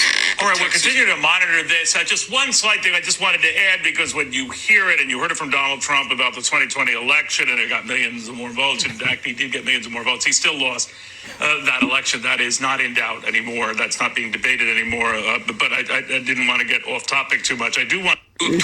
Like, Neil hates Trump now. I mean, he has to push it down, but this guy cannot stand Trump, like, and his lies. And it's true, like, literally every time that this man lies now, they have to break in, or before they wouldn't even do it. But now Neil especially is like, I just need to break in and say that this man's a liar.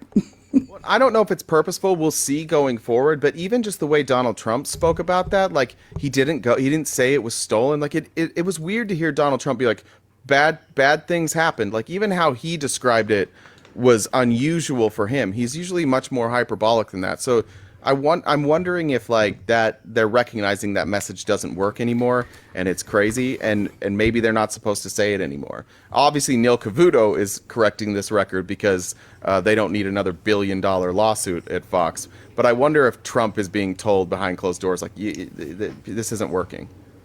I think, like, in my personal opinion, like, Trump can only give speeches in certain environments, and that's when it's 100% of people that support him, right? So when you see Trump take his show on the road, and I mean outside of a Trump rally where it's like his element, the way he wants it, he has unlimited amount of time on stage, like, and he can just wax poetic. That's when you hear the outrageous claims about the election. Like, it's the time constraints. Like, he got cut off on Fox News several times. You know, anytime he tries to do a speech and there's a set number of time, it's in a weird environment and it's not like what he's comfortable with. Yeah, you can tell it throws him off. Like, these speeches were not good. They were all over the place. It was almost like he was just, he just had pieces of paper for notes. It did not work well for him. He was definitely, I would say, off his, Trump rally game. Just as somebody who's never missed a Trump speech. There's not even any background music for him. They're not able to dim the lights. Yeah, they didn't have the QAnon music and like the weird dance music he likes played. So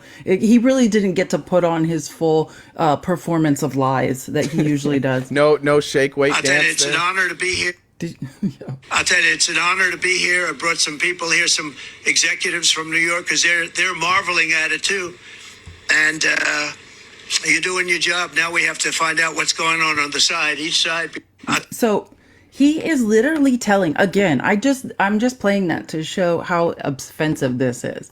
He's talking about like, oh yeah, I flew down here with some New York executives who wanted to check out the fiasco at the border. The man who blocked the bipartisan border solution is like, hey, I brought some rich people from New York down to look at the crisis you guys are suffering through that I am literally in real time creating and allow to happen to you. Isn't that great news? Yeah, it's like this shit is Yellowstone, right? They're coming to see, like, that's legitimately how Donald Trump is looking at this. He invited people to come down and watch as people from all around the world desperately try to get into our country. It was a viewing event for them. It's like he treats it as if he's going to the zoo. And that's honestly how he views these. You've heard him speak about these people. You hear him talk about diseases. You hear him talk about criminals. Yeah, you hear him consistently only reference places that people are coming from where they're not exclusively white or not mostly white. Like,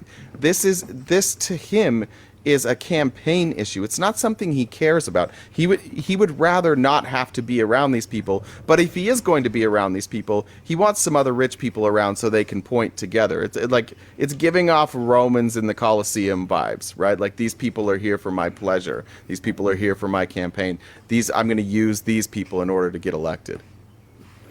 And to point out to Marjorie Taylor Greene from earlier, Marjorie Taylor Greene's like, Biden hasn't been down at the border. He's only going when Trump goes. Yeah, because he's doing actual work. Because no actual work is getting done when you go to the border. And Biden's visit looked a hell of a lot different than Trump's visit. Biden's visit was legitimately like getting in, meeting people, trying to make sure people understood that we're working there, that he knew this was a problem. And Trump did a campaign stop. It was totally different types of visits. Well, and that's what we see from Trump's campaign. We saw it with the national religious broadcasters where we watched Trump pretend or try and fail to pretend to be religious. Then we saw him talk, allegedly, it turned out the entire audience was the majority not African Americans, but he said he was speaking to the Black Conservative Federation at the Federation Gala, which turns out mysteriously missing were the African American conservatives, but whatever. Yeah. And then he told them, hey, you guys like sneakers? Like, it's watching Trump, and then he goes to the border, a suffering, devastated community, and tries to relate to them and tells them he brought rich people from New York to watch them suffer. Like, this is who this man is. Like, and unless you're actually inside of the cult and enjoy being defrauded and lied to on a daily basis, it's highly, highly offensive. And now, so now we're moving on in the speech portion to Governor Abbott saying something, which... At the very same time, we have President Biden down in Brownsville, Texas, which was an obligatory visit by him. He'd never been to the border. In fact, I don't think he's on the border itself right now. He's in some sanitized location in the Brownsville area, not seeing the razor wire that Texas has put up around Brownsville. And so every single word he just said is not true. Is most important. But like, literally, this is what Trump wants people to do. It's like, why would anyone even bring that up? It's like Marjorie saying, well, Trump was going to the border first today. Like, who cares? I thought there was a crisis at the border, but all Trump cares about is competition. Like, point out that my visit's better than his visit. Actually, if this is a crisis at the border, it's great that the president's there. It's great that Trump's there. We're highlighting an issue across the political spectrum, and that should be a good thing. But this is not about fixing a problem. This is about Trump. Yeah, you nailed it. It's like anything. He didn't go see the razor wire. First of all, I don't know if that's true or not. Do they know what Joe Biden did? No, it's not true. No, it's not true. Okay, second of all, we've all seen the razor wire. So even if what they're saying was true, it would not make a goddamn difference. None of that would matter. Hey, will you check your text messages when you get a sec?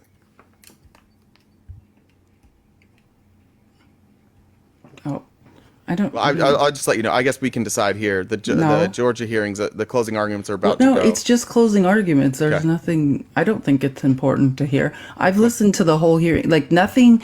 The only thing that is going to be talked about in that Georgia hearing that we don't already know the answer, but it's just closing arguments. It's summation. But the only thing that's up for question or things that are unknown still is just like cell phone data. But it's. Look, it's more the more interesting hearing this morning was the Docs case, but yeah, it's nothing that we need to listen to live, I would say. I would think it would be a waste of time, or it would be less than interesting. Let's put it that way. Oh wait, I made a faster clip. So I want to move on then to Biden. So to Biden's speech. So let's play some of this and we'll stop periodically. Folks here in Brownsville and all along the border know that. We need to have their backs, your backs. I want the people to understand clearly what happened here. This bill was in the United States Senate, was on its way to being passed. So what Biden's doing is he's bringing up the bipartisan legislation, right? He's in Brownsville and he's bringing up what he can do to help or what he has done to help and what needs to happen to do something to actually fix the crisis at the border. Notice that Trump offered no solutions because he will not fix anything at the border because he wants to use it to scare people into voting for him. By rank and file politics, partisan politics. The U.S. Senate needs to reconsider this bill, and those senators who oppose it need to set politics aside and pass it on merits, not on whether it's going to benefit one party or benefit the other party. It's about whether it benefits the American people. It's what the American people deserve. Well, the Speaker of the House needs to put this bill on the floor because if he put it on the floor unrestricted, it would pass. The majority of Democrats and Republicans in both houses support this legislation until someone came along and said, don't do that, it'll benefit the incumbent. That's a hell of a way to do business in America for such a serious problem. Yeah, so just what he's saying is true. If in the Senate or the House, a bipartisan border bill reaches the floor, it has the votes, right? This is all down to Mike Johnson blocking this bill reaching the floor for Donald Trump. Yeah, Donald Trump stands at the border yesterday and to suffering people and offers no help. Let's also point out which of these two candidates is speaking coherently and making sense and talking and staying on topic with the issue. Which one? Because we've got a pretty clear dichotomy here between two candidates doing the exact same thing. Which one of them seems like their thoughts are jumbled? Which one of them seems like they don't know what the fuck they're talking about? Just Biden sounds great to me. I knew what he was saying. I didn't have to try and figure out who the fuck he meant with these New York people. I didn't have to hear about an election from 3 years ago. He's just talking about what's happening right in front of him. And actual solutions, which is what people living on the border want, is a solution, not just coming down and whining about how he lost an election in 2020. It's offensive. But here, this is the interesting part about Joe Biden's speech, because he talked about the policy, the options for the bill that they did have, talked about passing it. But the best part is at the end of the speech, he basically called out Trump and said, not called him out like Trump does, making up lies and insults about people, but called him out and said, let's work together on this. Like, you want credit for something? Like, let's pass bipartisan border legislation together, because that's what people want. Literally, Biden went to the border and said, it's great that you are also at the border. Let's work together and do something to fix the border crisis. That's a president. Again, longing for the Republicans of the past, but like I'm old enough to remember when John McCain ran against Barack Obama and we had the housing crisis. John McCain said, let's suspend our campaigns and for a week or two, and let's address this. Like, let's work together. And they did. They met. Obama was iffy on it, which campaign wise, like I thought it was a huge misstep for Obama. To be frank, I thought it was a bold move by McCain, and Obama didn't really want to do it. Eventually, I don't remember exactly how it worked out, but eventually they met. But they recognized that during their campaign, which it was important to both of them, that the country was suffering. The country had a real crisis, and they decided that like we needed to take time away from our campaigns to fix this problem. We have that opportunity right now. Like these two candidates could be sitting down together and pressuring their parties to work together and get the things that they need. But of course, Donald Trump would never work with somebody else, especially if that's a Democrat. Because even the very idea to Donald Trump of like bargaining and give and take to Donald Trump, that doesn't work. He has to have everything he wants, and that's it. There is no negotiating with that man. He just gets what he wants, or he tries to sue you. That's what he's done his whole life. Tap the screen, guys. Let's get to 135K. And invite Republicans. If you are a Republican and would like to request, we would love to talk to you. So yes, please share the live. If not, just push the copy link button, because that also will help our live be found more. I understand my predecessor's legal past today. Sorry. So here's what I would say. What? I said plenty of chirpers in the comments that don't really have the courage to come up, but you guys can get some courage. I understand my predecessor's legal past today. So here's what I would say to Mr. Trump. Instead of playing politics with this issue, instead of telling members of Congress to block this legislation, join me, or I'll join you, in telling the Congress to pass this bipartisan border security bill. We can do it together. You know and I know. It's the toughest, most efficient, most effective border security bill this country has ever seen. So instead of playing politics with the issue, why don't we just get together and get it done? Let's remember who the heck we work for. We work for the American people, not the Democratic Party, the Republican Party. We work for the American people. Amen. So yeah, that was his challenge to Trump at the end of the speech. And I also think like it's important to note, like, again, like this is a speech where Biden's like flanked by the Border Patrol Union. And he says, you and I both know this is the toughest border bill ever been brought to the table. Stop playing around. And he said, you join me, or because narcissists can never join someone else, or I will join you, right? Because you have to lead. Either way, we can work together. I don't even have to lead. You can lead, because what matters is that we help the American people. Yeah, like, this is a president. Maybe because the way we were raised, we both caught that same thing. But that was the part that stood out to me, is him like checking his ego, immediately saying, "Join me, or I'll join you. I don't give a shit. Let's just get this figured out." Like that's true leadership. It is true leadership to say, like, I'll meet you wherever you need me to meet you. Let's do this. Like, let's get something figured out. Meanwhile, Donald Trump down there at the border, just dividing. Sorry, I'm just finding my next clip. So I want to move on and to now we're in the afternoon of this ridiculous day where Jessica Tarlov, I don't know how this woman, our leftist angel, our favorite, our only Fox employee that any of us can stand, Jessica Tarlov. I don't know how she talks to Judge Jeanine every day, but listen to some of the stuff that they were talking about yesterday. So maybe I have 30 seconds. I love days when you guys think that you're describing Joe Biden, but you're actually describing Donald Trump. So the person who didn't want the American people to be able to speak in 2020 was Donald Trump. And he had his team of crackpot lawyers fan out across the country to bring frivolous lawsuits when there had been recount after recount to make sure that the American public was disenfranchised and that we wouldn't know how Georgia voted and we wouldn't know how Arizona voted. Then he called up people to put pressure on them to find him 11,000 plus votes in Georgia. We know he did it in Michigan. Ronna McDaniel helped him out with that. That is the threat to democracy, and that's what this case is about. Yeah, they were literally calling the cases against Donald Trump a threat to democracy. It's actually the opposite. And it's so true. Like, it's so fun because that is what happens on the Five. It's four people projecting onto Joe Biden, projecting Trump's crimes onto Joe Biden, and then Jessica Tarlov like pointing that out over and over and over. Again, it's and the defense for that is that this has never happened before. What you'll never hear on the Five is any type of coherent defense of any of the charges brought against Donald Trump. They will simply make blatant statements of, oh, the Biden Justice Department is targeting Donald Trump.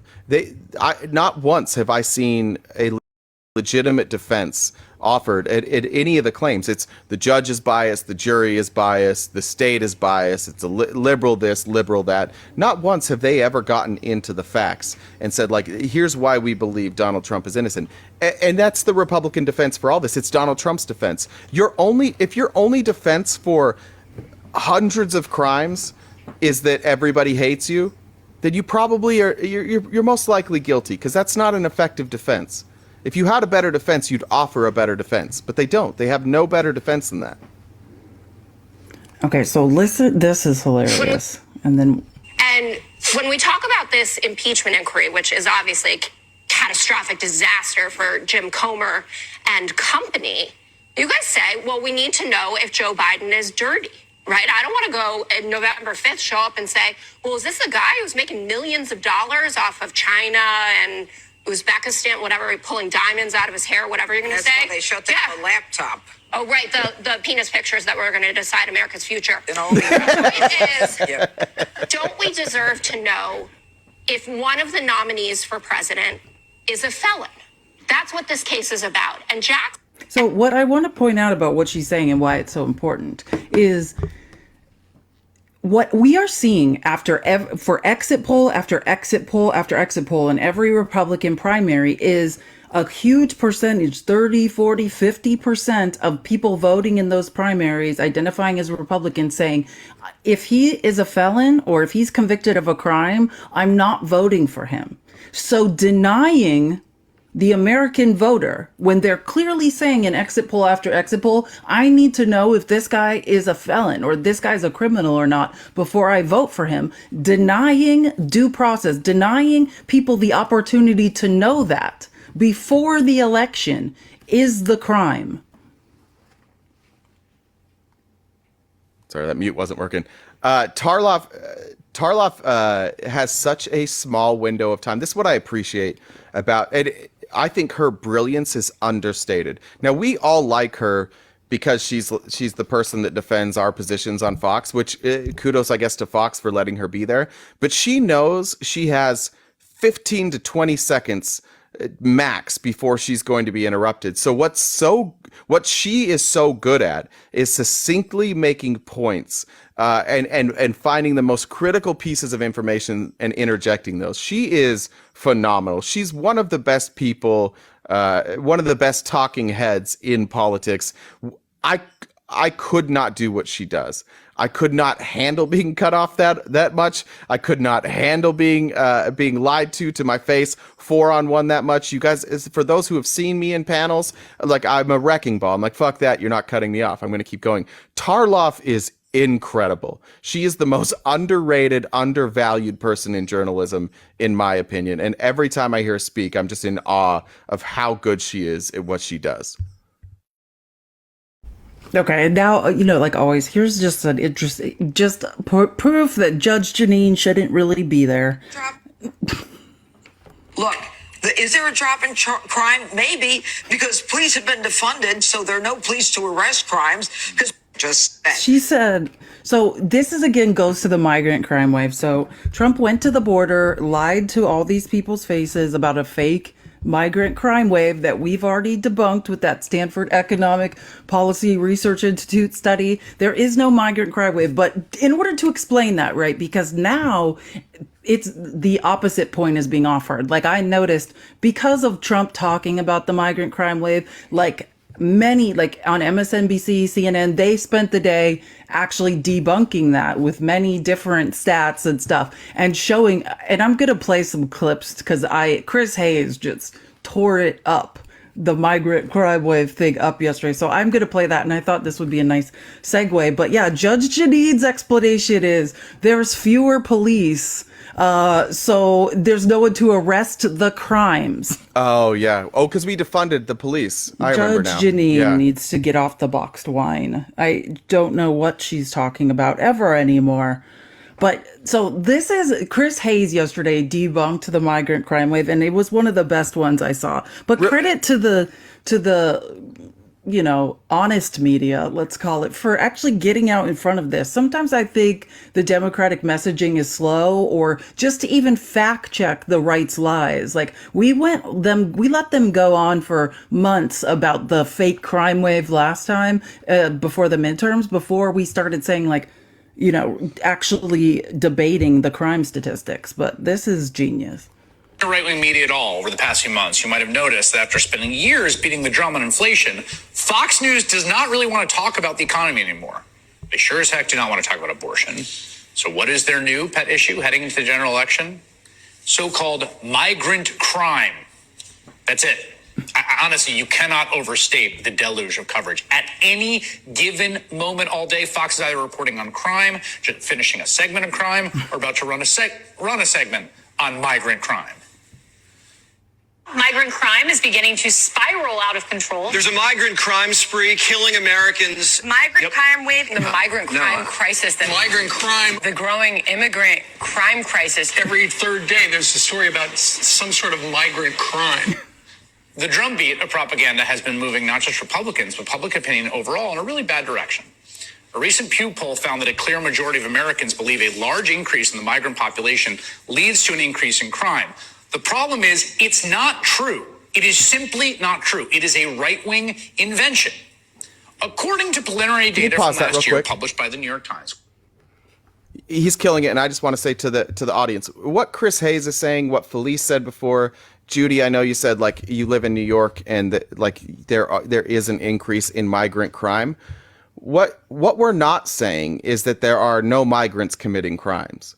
What we are saying is that the crime wave, the thing that they're calling a crime wave, doesn't statistically appear to be a wave, right? Nobody is saying that there are no migrants who have committed crimes.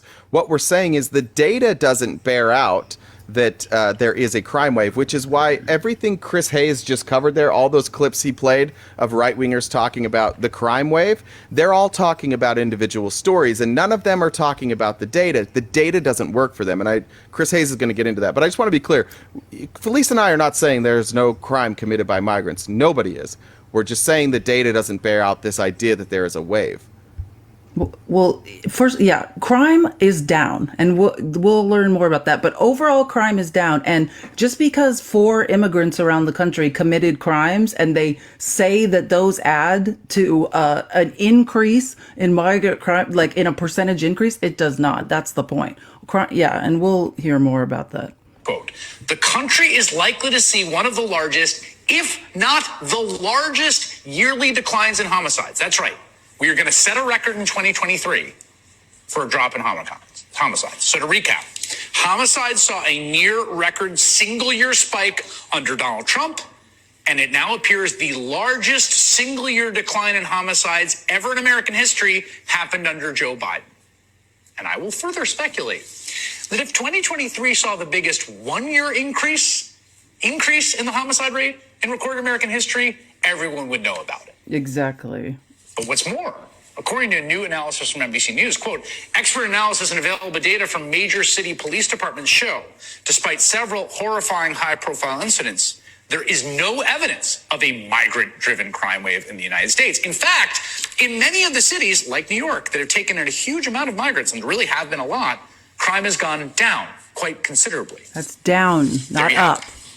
It's not just, of course, the data that matters, because this manufactured crisis is at the heart of Donald Trump's monstrous vision for a second term. As president, I will carry out the largest domestic deportation operation in American history to remove Joe Biden's illegals and murderers, because that's what many of them are. It's very simple. If they don't go back to their countries, we will never get back our country. It's predicated on lies, but they're effective lies. And we need to combat Trump's promises with an alternate vision for our future. Donald Trump and the Republicans are not interested in that. They're not interested in solutions at all. As President Biden noted today during his visit to the border, they won't even consider the very conservative border bill that was struck as a deal between Republicans and Democrats before Donald Trump killed it. Donald Trump is wrong about migrants. He's proposing what amounts to a system, get this, of national martial law that would deport 8 million people with the National Guards of right-wing states being brought in to do it. Americans don't actually want that. The only way to make the case is to start trying to combat his false framing instead of trying to operate within it.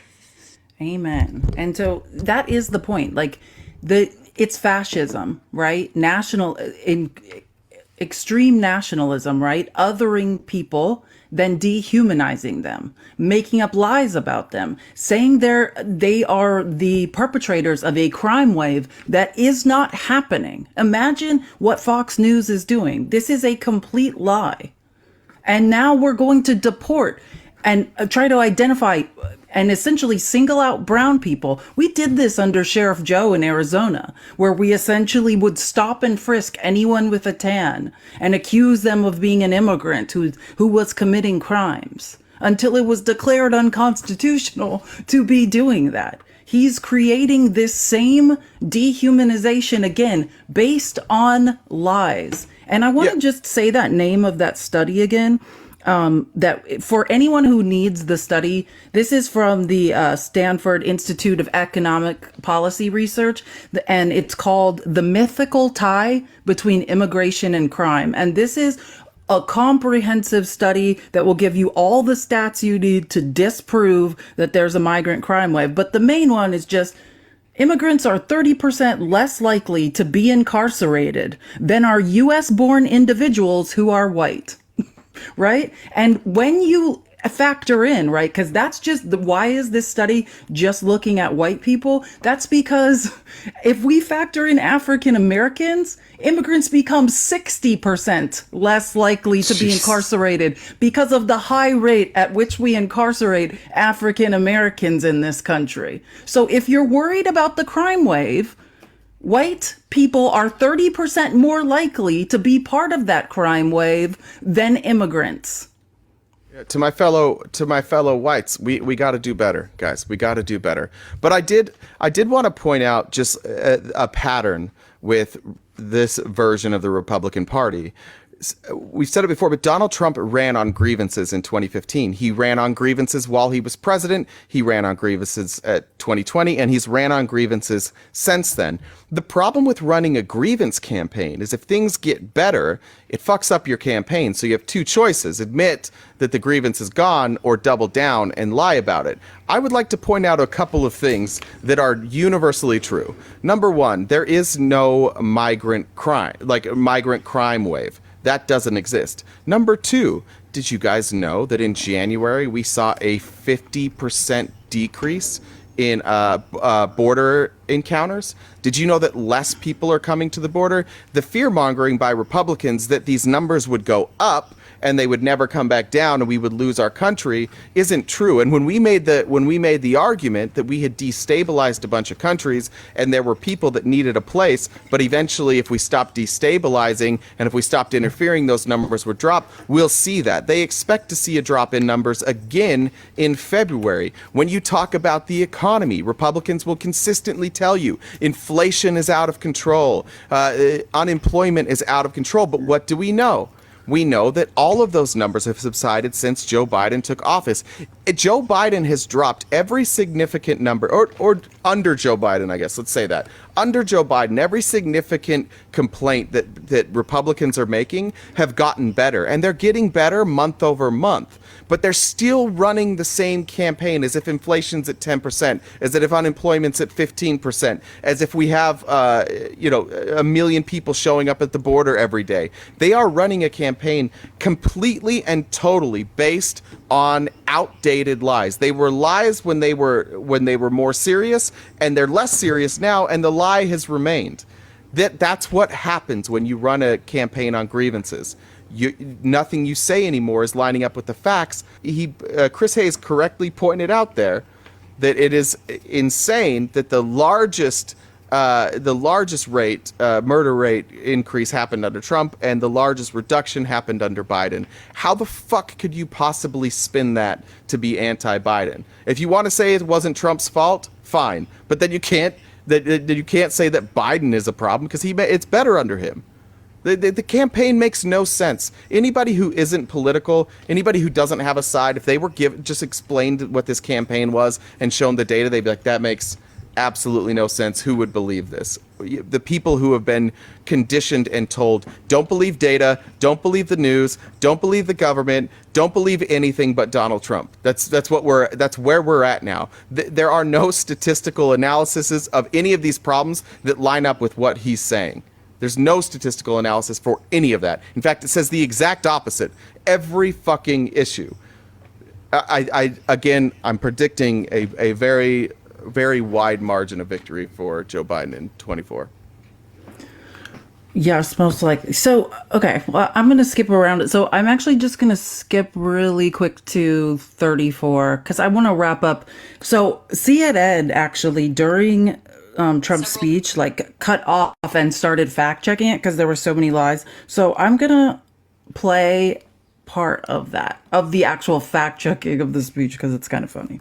Writing down several of the things that he said that weren't true in there. First off is the one that he has claimed repeatedly that I know you personally tried to fact check, which is that there are people from jails and mental institutions that are being emptied, and those people are coming across the border, something that the Trump campaign has never been able to provide any evidence of, yet he still repeats it almost every time he talks about the border. He does, Caitlin. I asked the Trump campaign, what is the evidence that unnamed foreign leaders are emptying out their institutions, their jails, sending people here as migrants? They couldn't come up with anything. I also took some notes. He said that, we see columns of fighting aged men. They look like warriors. There is zero basis, Caitlin, for this idea that unnamed foreign countries are surreptitiously using migrants to assemble some sort of anti-U.S. That's to dehumanize the families, the women, the children that are literally fleeing for their lives and are at our southern border. That's the same thing the Israeli government is doing to Palestinian children, calling them fighting age men when they're 12-year-olds. Yeah, what does it say about you when you see people with darker skin just wearing regular clothes and you say they look like warriors? That is just you projecting your own fear of brown people and saying like they look like warriors. Because do they look different? They're wearing the same type of clothes that we wear. They're wearing jeans and t-shirts mostly. I've seen clips from Ukraine. I've seen clips from Iraq, from Afghanistan. Not a lot of warriors showing up in jeans and t-shirts with no weapons. Very, very few. Absolutely. Fighting force. You hear this on the far right. Even if you think that many migrants are economic migrants rather than true asylum claimants, that's not an army. It's just nonsense. He talked about a supposed new form of crime under President Biden. He says it's migrant crime. Look, some undocumented people have committed crimes under every president, under President Trump, again under President Biden. We have had some high-profile recent tragic cases, but every piece of data, all good studies show that undocumented people, like other immigrants, commit crimes at lower rates than native-born Americans. He told the story that he's told before, Caitlin, about people arriving speaking languages that no one's ever heard. He said in a previous recent speech, we didn't even have one translator who could understand this language. This, I've looked into this, seems to be just conjured out of thin air. It's nonsense. He also said that maybe these people are being let in because they, presumably the Biden administration, is looking for votes. I think you can make a convoluted case that, one day people could be turned in, naturalized, turned into citizens, then could vote. But I think it's important to remind people that undocumented people, like other non-citizens, cannot vote at present. And then finally, former President Trump also repeated his frequent claim that he built 571 miles of wall. We have official figures on that. It is 458 miles, much of which, it's important to note, is replacing barriers that previously existed, not covering parts of the border that had no barriers in the past. Exactly. And Republicans, Trump pointed out in his speech that in some municipalities there are people, immigrants who are not yet citizens, have certain they may have access to health care. They may, in some municipalities, they have access to vote. That's because Democrats largely believe in the principles from our founding fathers of no taxation without representation. And so if you are here and you're authorized to work and taxes are being taken from your check, you deserve representation, right? You deserve to be included in the community where you are paying taxes. And that's what's silly about the Republican argument, is they're like, oh, look, they're allowing immigrants to vote before they're citizens. Obviously, I'm phrasing it in a much nicer way than they are. But the truth is, like, no, what these Democrat states, did I do it right? Democratic states. Fuck, I thought I had it right. That's a Democratic states. At this point, it's like no matter what I say, I'm gonna think even if I ever learn this, I'm gonna assume I don't know it's right and get it wrong. These Democratic states, they're saying like, hey, like there's a bunch of people here that aren't yet citizens. We need resources to take care of them, so let's allow them to work. Let's allow them to pay into the pot so that we have more money for these resources. It's a bizarre attack from Republicans when they look at these Democratic cities and say. And say, oh, they're letting them vote. Yeah, because they are taxing them, right? They are letting these people help pay for their own infrastructure, for the programs that they may be partaking in. That's what they're doing. That is a fiscally responsible way to handle people who are in your town who are not yet citizens but want to work. That is fiscally very, very responsible. Guys, tap the screen. We're almost, let's get to 165K. Again, share the live. Tap the screen as much as possible. It's harder to get to the For You page when we don't have GIFs on. Okay, what do I want? Okay, so I think we'll go in now. So the man who is the architect, the negotiator for the Democratic side of the bipartisan border bill is Democratic Senator Chris Murphy. And he was being interviewed yesterday by Anderson Cooper. And I think this is super relevant. Murphy, I mean, when you see the former president at the southern border today referring to, criminals and terrorists and people from mental hospitals, after he effectively killed the bipartisan bill that you worked to negotiate, what runs through your mind? Well, I mean, first of all, this invasion rhetoric is just absolutely disgusting. It's xenophobic. It's racist. Go to Ukraine. What an actual war looks like. But Murphy, I mean, when you see the former president at the southern border today referring to, hold on. I don't know why I just killed the bipartisan bill that you worked to negotiate. what runs through your mind? Well, I mean, first of all, this invasion rhetoric is just absolutely disgusting. It's xenophobic. It's racist. Go to Ukraine. You'll see what an actual invasion looks like. This is, somebody who dodged the draft, who has no idea what an actual war looks like. But Murphy, I mean, this is a man who dodged the draft. That's what he did. Trump stood at the border, was like, look around, this is a war. It's like, you've never seen a war. He doesn't even visit war zones. Well. Oh, go ahead. No, I was just going to say, guys, keep tapping the screen. Just a reminder, CoinCon is over. I did see some people mention that. Felice and I just haven't decided what we want to do with GIFs, and we'll figure that out this weekend. Simply because TikTok takes a large majority of the GIFs. So the money that you guys are donating to your favorite creators, which obviously us and they appreciate, the majority of that doesn't go to the creator. So we need to figure out how we want to handle that. But for now, for today, we're still doing the CoinCot operations where there's the Venmo and the Cash App. And if you'd like to donate, you can do so there. Also, if you'd like us to read your comment, just make sure you include that. And let's see where we at. 170,000. I think we could easily get to 200,000 by noon. That should be easy. You guys can tap even not so aggressively. We'll get to 200,000 by noon. the bottom line, President Trump does not want to fix the border. He does not want to fix the border because all he wants is a chaotic border because he thinks it helps him politically. We had a deal, a bipartisan compromise, a tough set of new restrictions on the border, including the ability for the President of the United States to close portions of the border when crossings get too high. And Donald Trump instructed his allies in the United States Senate to kill that bill. And he's been pretty clear why, because he thought it would help Joe Biden, because it would be good for America. So we still have a chance to come together and pass that bipartisan border bill that would help us control the border. Donald Trump is the primary thing standing in the way. Thank you. And we really need to point that out at every turn. The only reason that we needed people standing on the border talking about an unsolved crisis is because of Donald Trump. This is his fault. And I suggest, if you don't follow Chris Murphy, I've always liked Chris Murphy, but I feel like since he became the negotiator for the bipartisan border deal, I've been paying attention to him much more. He is so sarcastic and hilarious. He's like the Senate Eric Swalwell. Yeah. Cassie says, thanks for always running such a great informative show. F. Mary Banish, Joseph Smith, L. Ron Hubbard, and the Pope. Well, L. Ron Hubbard has a cruise ship, so, and an alien, that.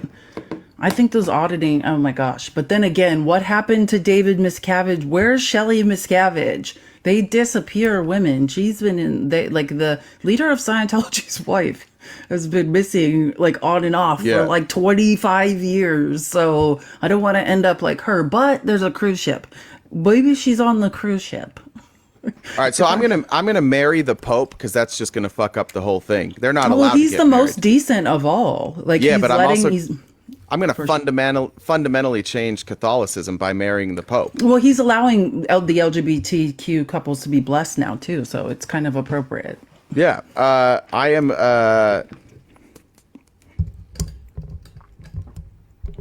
I'm gonna banish L. Ron Hubbard because.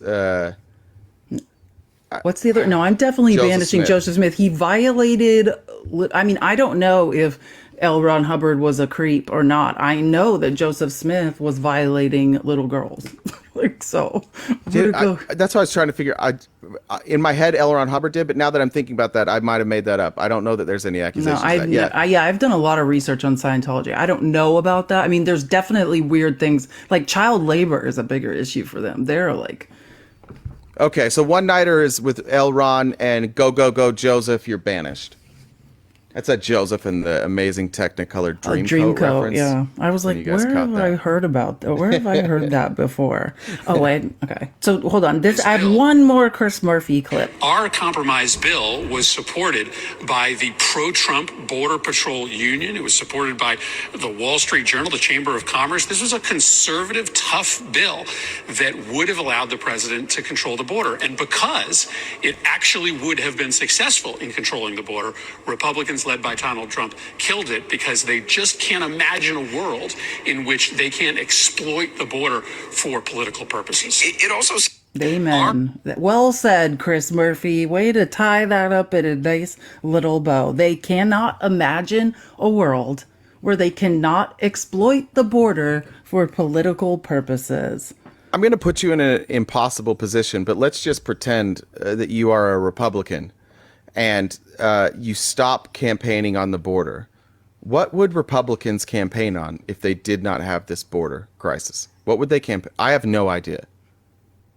Oh, well, I mean, that's what Trump? The point is. No, I mean, the migrant crime wave is the last thing. We've watched everything get ticked off. Nobody wants to hear anymore about Trump whining about an election that he lost. Everything has become Trump's grievances. Again, you cannot win a general election with your cult alone. And that's the problem. Maybe MAGA's favorite activity is to listen to Trump whine about being a loser.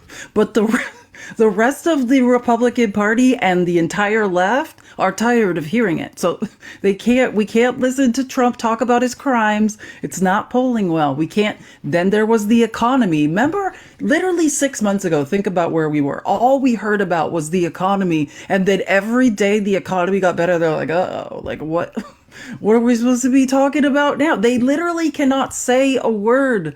Larry Kudlow's like, what do I do for my job? His job was to literally sit there and pick the economy apart. They will not mention the economy anymore. Yeah. What about, it used to be oil and gas.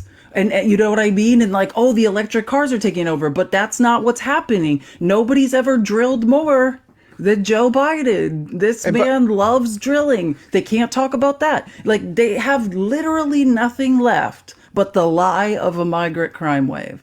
Exactly. And the stuff that they, again, the electric car thing, they tried that. Well, I don't know if you guys are out much, but I see a massive increase in electric vehicles in a red state. I have lots of friends driving electric vehicles. Like this idea that was so crazy by California that by, is it 2035, you won't be able to buy new vehicles unless they're electric. I think it's 2035, if I remember that correctly. Suddenly that's looking pretty doable. The amount of people now looking at electric cars is massive. Like I was looking to buy a new car. Like I bought a new car not that long ago, and I was looking at electric vehicles. And every time I would find even like a remotely good deal on one, it was gone the next day. They're flying off the shelf. People want this. So like the stuff that Joe Biden is doing is not only working, but it's also popular. And so there's nothing left to campaign on but grievances. It's one of the most in our lifetime. It's by far the most lopsided terms in which somebody's going to go into a general election. I saw Trump yesterday say he wants to debate Joe Biden, and I don't know how I feel about that. I don't know how I feel about Trump debating anybody because he doesn't debate. But if they were to have an actual substantive debate, what possible defense could Donald Trump put up for his actions versus Joe Biden? What are you going to attack Joe Biden on? Jobs, can't do that. Border, can't do that. Economy, can't do that. Crime, can't do that. What could you possibly attack Joe Biden on if you're Donald Trump? Yeah, I mean, you could make up lies. Like that's the point of the smear campaign. Like it's the only thing left is to make up a pack of lies. Like, and that's sad that that's the place we're at. Okay, so I'm trying to debate what I want to play first, but I love this guy. So I love. You can attack him on eating ice cream. That's true. That's where we're at. We're at ice cream eating. We're at ice cream, and the way he puts on sunglasses and makes people laugh, that it's like any of Joe Biden's successes are just slowly killing Trump. It drives him insane that people thought he was funny on Seth Meyers. So now we spend a day talking about eating ice cream on Fox. They are at less than nothing at this point. Okay, so one guy I want to talk about. So I was talking about this. I love Nicole Wallace. If you're interested in getting a pretty accurate, both legal and like political summary of politics, like Nicole Wallace has a show on MSNBC every day for 2 hours called Deadline White House, and it's pretty good. She's been gone for a long time, and she just came back this week. And I always say, like, she's one of the only people to get a sit-down interview, like with Joe Biden. And the former Prime Minister of Australia, who has come on her show before, this man, his name's Malcolm Turnbull, he despises Donald Trump. Like, it's always... And he also is very hilarious. So let me just... I hope I'm related to him. Huh? And it was an extraordinary... What? I said I hope I'm related to him. That's my mom is a Turnbull, so that would be. I was listening to him. I thought about that yesterday. Trump fascination with Putin is a very creepy one, and it was palpable. I mean, people who have been with Trump and Putin, and indeed people who saw him with Putin at that Helsinki conference, will see the same thing. He has a fascination with Putin. He's in awe of Putin, probably admires him, probably wishes he could be as omnipotent in America as Putin is in Russia. But it's very disconcerting when you see the leader of the free world being so interested in tyrants. And of course, it's not just Putin. I mean, look at his bromance with Kim Jong-un. How improbable was that? You know, effectively exchanging what I think he described as love letters. I think it is alleged to be... This man is the former Prime Minister of Australia saying that Trump's fascination with Putin is creepy. And that's what he said. He said, think about, they were all at a conference in Finland talking about how creepy it is that Trump follows, the leader of the free world would be following after an authoritarian dictator. Like, panting after him, like, and he's like, and exchanging love letters with the authoritarian dictator in charge of North Korea. Like, the fact that he called them love, it's so, but again, this wasn't like a left-wing thing, like where we were trying to smear Donald Trump. Donald Trump was calling them love letters. This wasn't something we made up to hyperbolically attack the things that he did. He was calling them love letters. Like, nobody else made that up. Yeah, that is from his own mouth. That is true. It was an extraordinary contrast. His instincts are not democratic. And again, he says the quiet part out loud, as you said in your introduction. We don't have to, speculate or psychoanalyze Donald Trump. He says all this stuff. He is not a conservative. People often talk about conservatism and so forth. Trump's not a conservative. Conservatives believe in the rule of law. They defend established institutions. They are not, conservatives do not embrace radical change. They want change to be incremental and gradual. Trump is determined to use every lever he can get, and he says he will do that, to maximize his power and, of course, take action against his enemies. Didn't he say at a bit of public speech, I will be your retribution? Well, that's hardly the language of someone who wants to bring everybody together. You see, that's exactly right. Yeah. This man is not a conservative. And Malcolm Turnbull's like, you know what I'm saying? Like, he is a conservative, which doesn't make him a great person, right? Like he said, their job as conservatives is to dig their heels in and stop progress, stop equality, stop equity. Like, that's what he's saying. Like, Trump threatening to upend a system is the most anti-conservative thing that you could ever do. Yeah, I take conservatives at their word, the ones that we speak to that say, like, we want to unify, we want to come together, we want to find middle ground. But my answer to that every single time is, well, then you can't ask us to unify around Trump. You got to find somebody else. Like, well, that's fine. If you want to unify the country, if you want to find a middle ground, I'm all for it. Like, I think I'm somebody who is okay with better and not best. I'm not, politically, I'm never going to get my way, but I'd like better. I'm not going to get that with Trump. Nobody that has ever disagreed with Trump or is going to in the future disagree with Trump can coalesce around him. He cannot unify.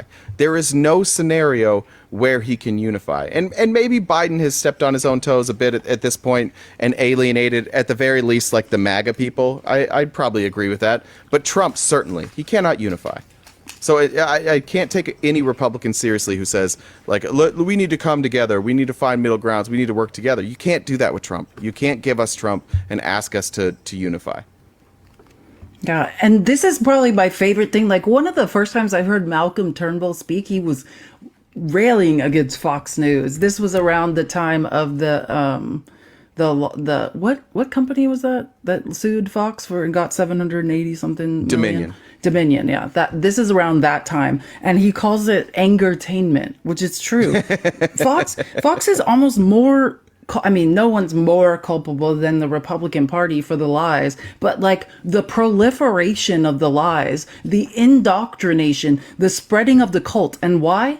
All in the name of capitalism.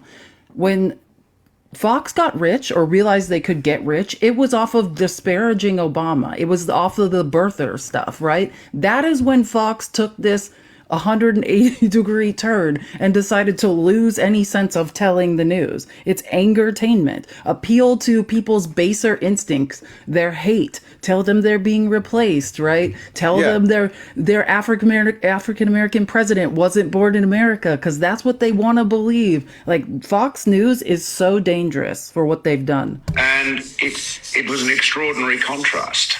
Now,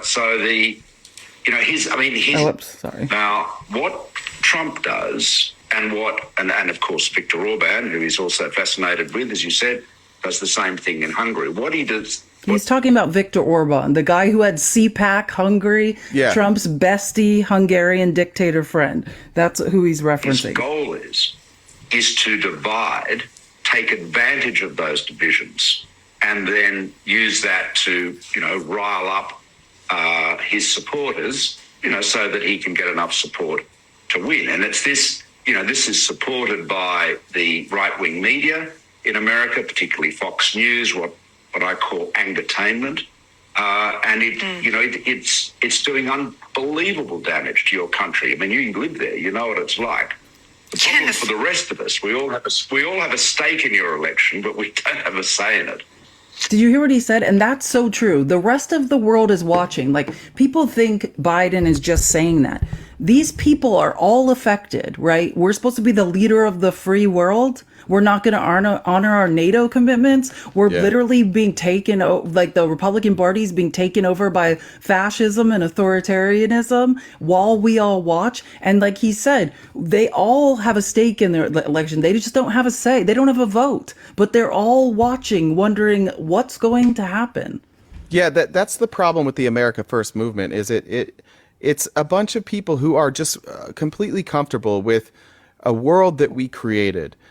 Let's remember that the reason that not very many people have nuclear weapons, and we do, is we got there first, us and the USSR, and we've since then made agreements all across the world and with NATO that, like, hey, let's not allow other people to get nuclear weapons, and because we have them, we will be accountable to you. We won't use them on people, and we will work together, and we will use our massive military to help you and the rest of the world patrol the world. Like, we made that deal already.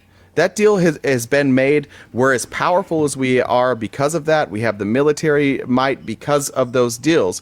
People sat back and said, okay, America, like, fine, we've got an agreement with America, you guys can do this. And now what these conservatives want to do is they want to say, now that we've created a world where we are the protector, now we want to run shit. Like, and that's what the rest of the world has been accusing America of all along, is that we were consolidating all this power, that we were becoming a singular world power so that we could take over the world. And now that's what Donald Trump is saying.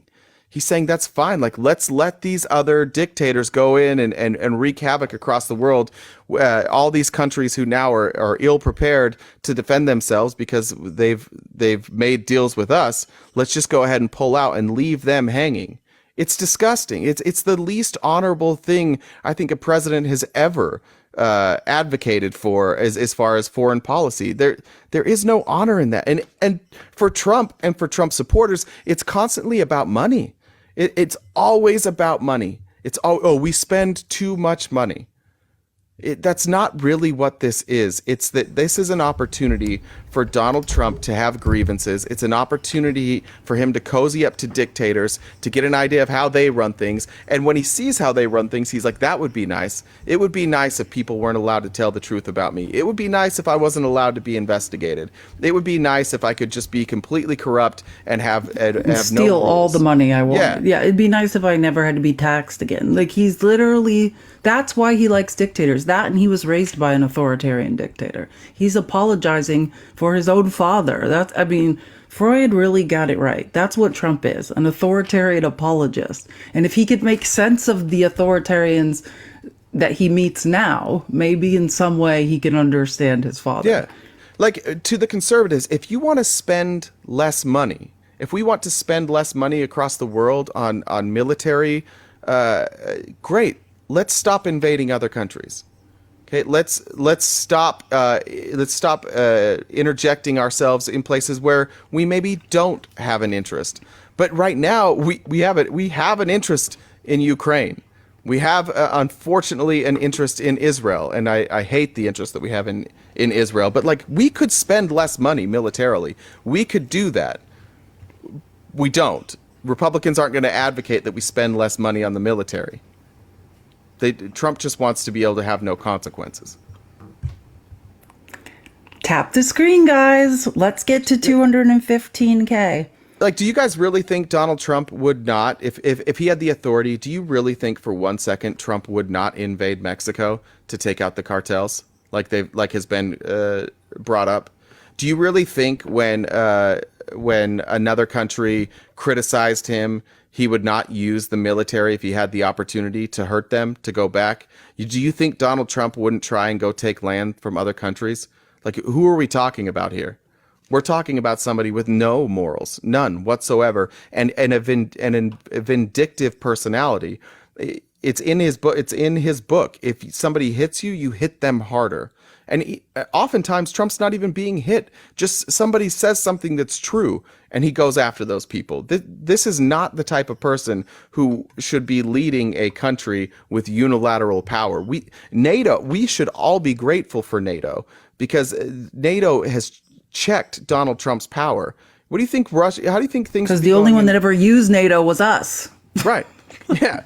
We should the only be people that have for them. ever benefited from the NATO alliance is us during 9/11. That's it. Yeah.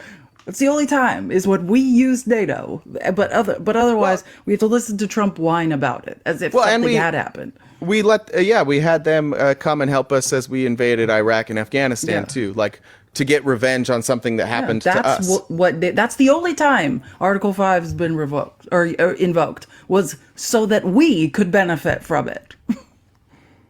But anyway, okay, so now we've come to the portion of the show, which arguably was even more annoying. He did his morning speech at the border, and now he sits down on the weird traveling circus set and talks to Hannity while they both hang off stools with one leg and try not to, the weird poses they do, on stools. It's so annoying. Trump, I don't know if Hannity does, but Trump wears a girdle. They were both doing it yesterday. Was he? Okay. I didn't see it. It was truly annoying and weird. Okay, so let's see here. So it's a very terrible thing. Our country is being poisoned. We're really being poisoned. And yeah, so he starts out with just, the country is being poisoned. Again, this is very racist. It has to do with 1930s Germany. That's the same reason that they used to dehumanize, right, Jewish people and other immigrant groups. That. So he's starting off strong. We're starting off strong with the fascist rhetoric, because the point is to dehumanize immigrants, right?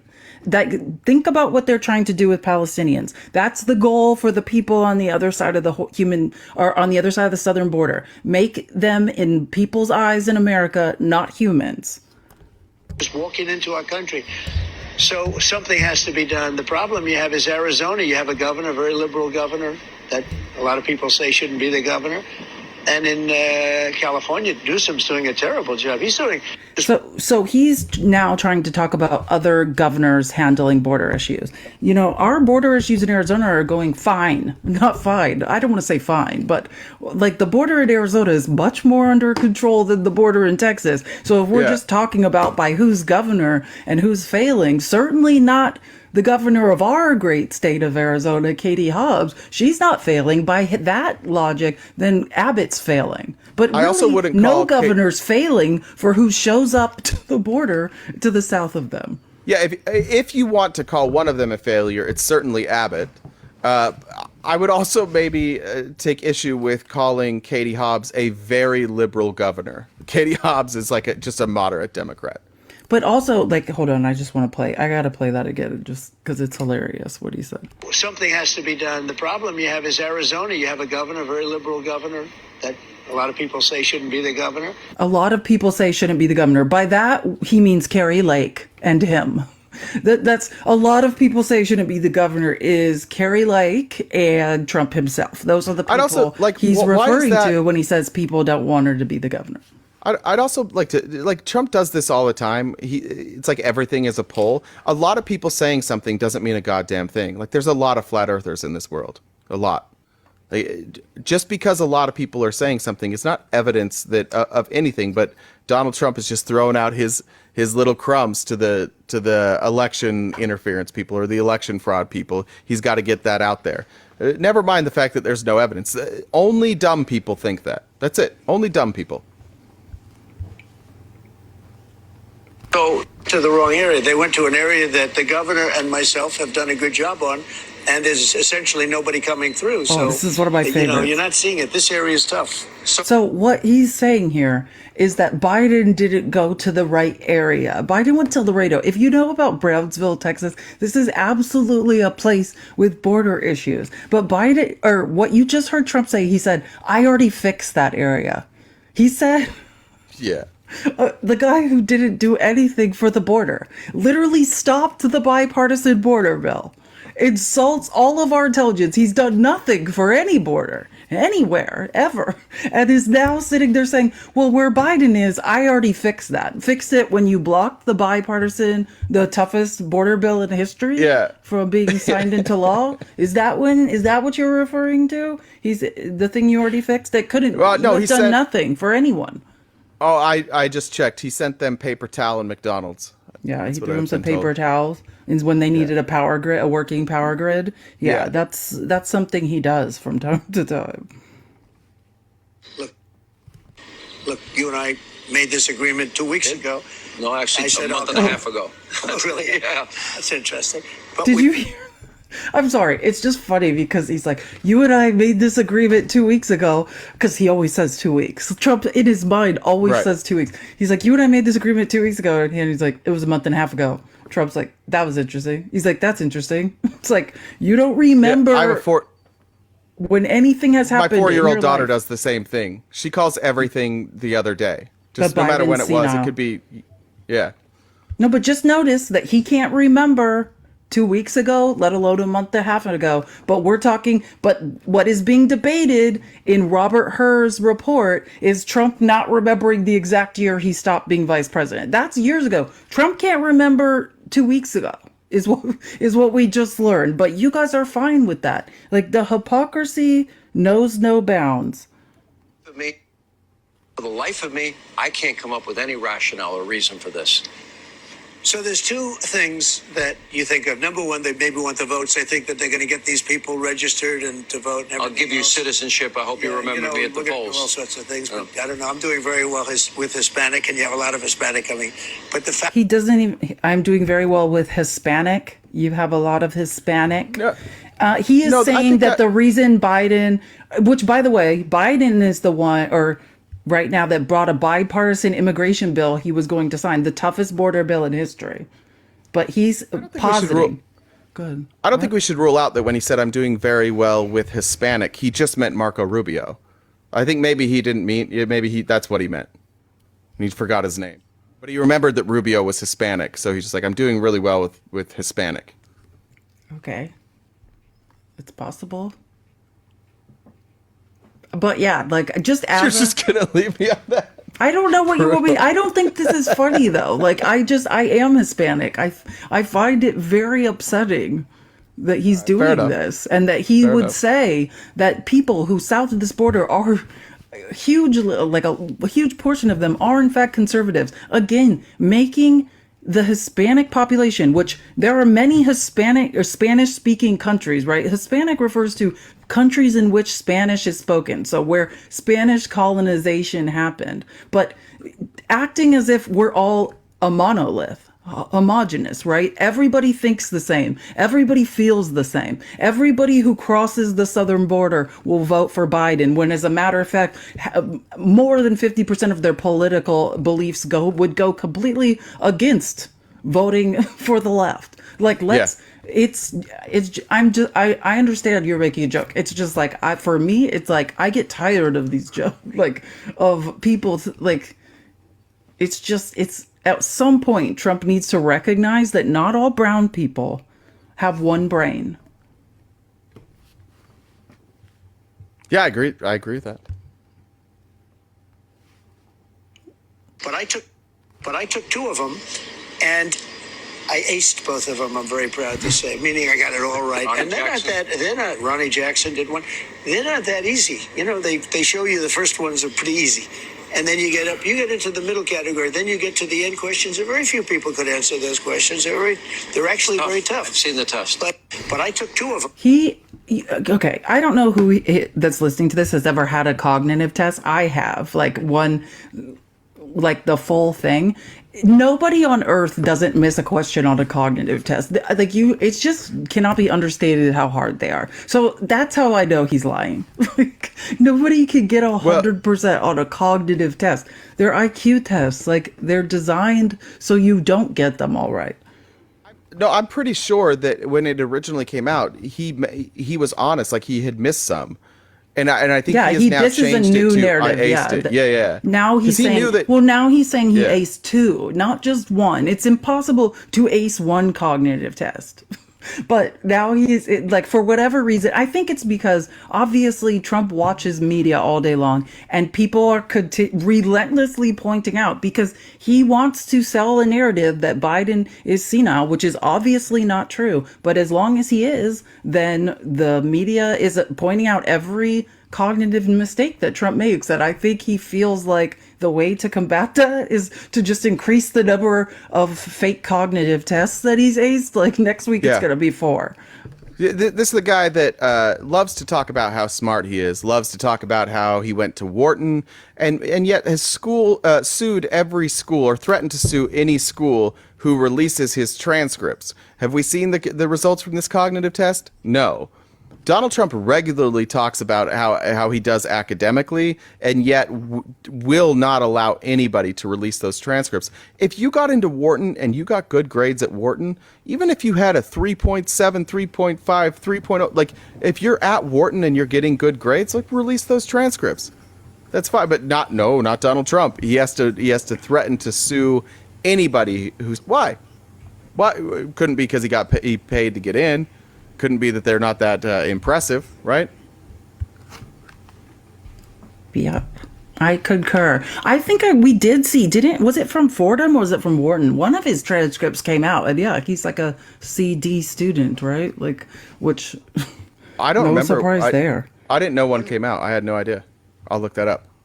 I said wonderful things on then Twitter, now Truth, because Truth is better than anything, in my opinion, but everybody has to go on Truth. Did I read that you might make... yeah, like just to be clear about what's going on, because it can be confusing what he's saying, this is actually probably one of the more egregious things he does. And Hannity lets it happen. He is on, just understand, this is one of the largest media conglomerates in the world, Fox News Corp. He's on here promoting his own media company. Like he's doing a free commercial for Truth Social on Fox's network, and Hannity sits here for 20 seconds, which would be like $1 million, you know what I mean? Or more for a commercial, and lets him do it. Like, it's unbelievable the amount of free advertising this man gets. I said wonderful things on then Twitter, now Truth, because Truth is better than anything, in my opinion, but everybody has to go on Truth. Did I read that you might make $4 billion? Well, I'm not going to make. I mean, I own something that became very valuable. Truth has really become sort of the voice of America, the real voice of America,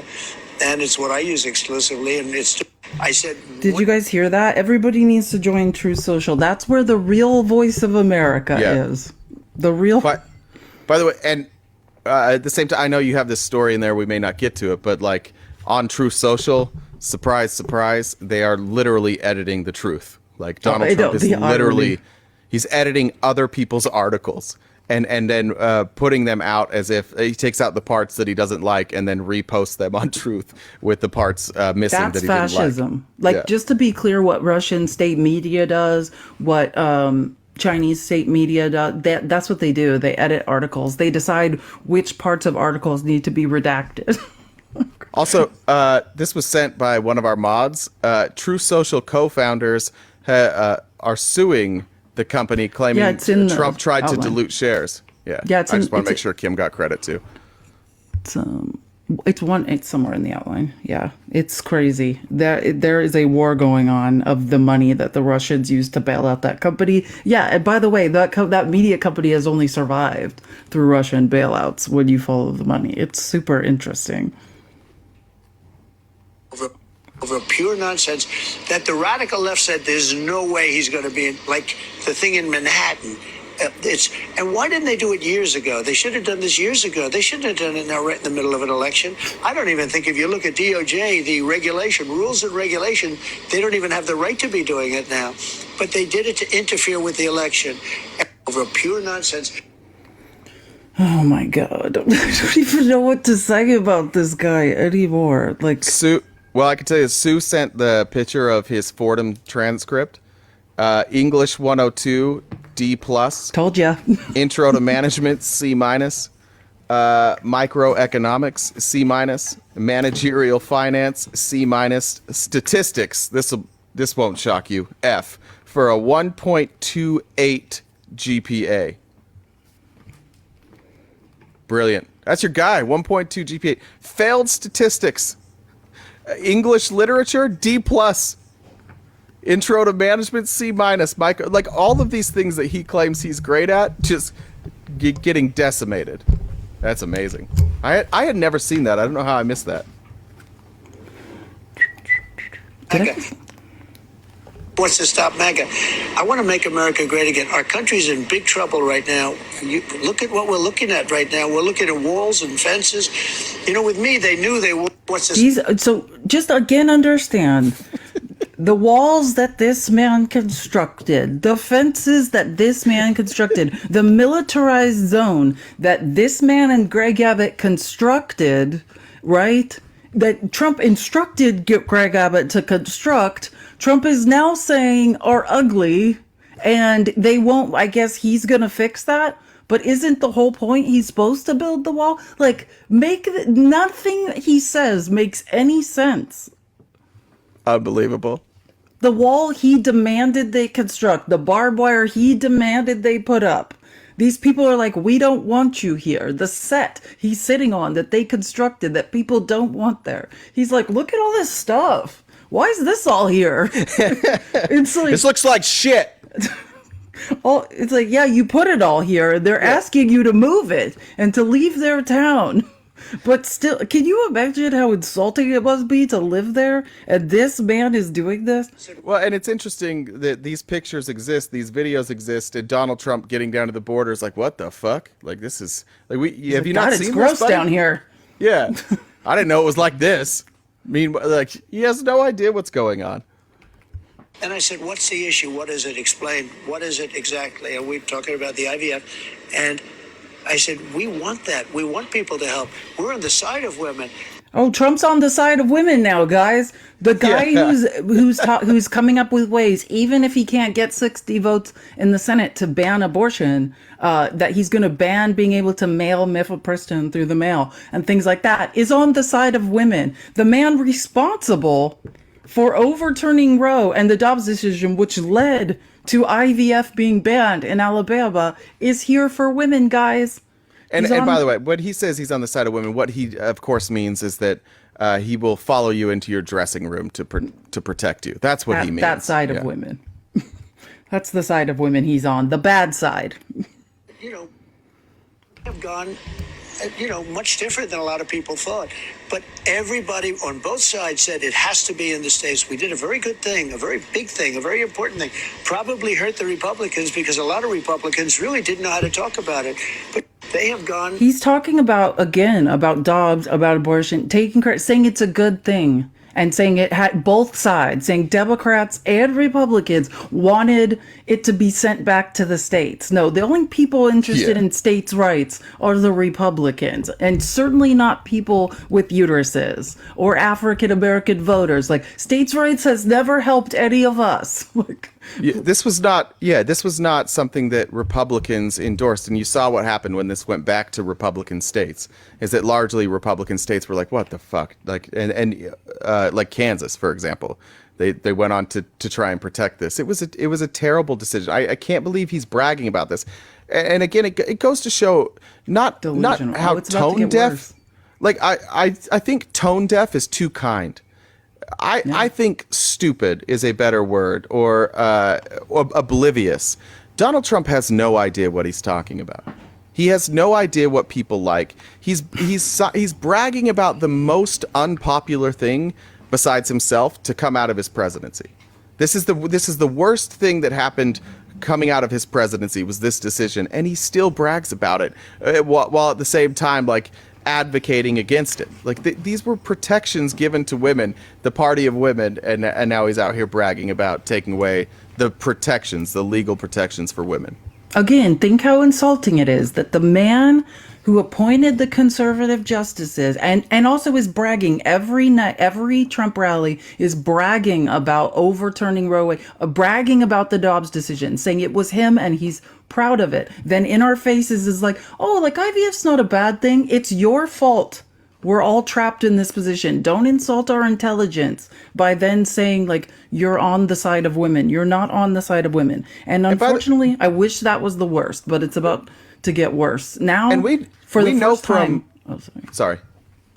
I was going to say, yeah, what I'm going to say is, after doing that, after invoking IVF and asking, like, it's not his fault, IVF just was banned in Alabama. Then bringing up that, like, oh, women on the left wanted it to be kicked back to the states. That's what they wanted. No, we didn't. And then on top of that, right now, for the first time, he basically is talking about a 15-week abortion ban.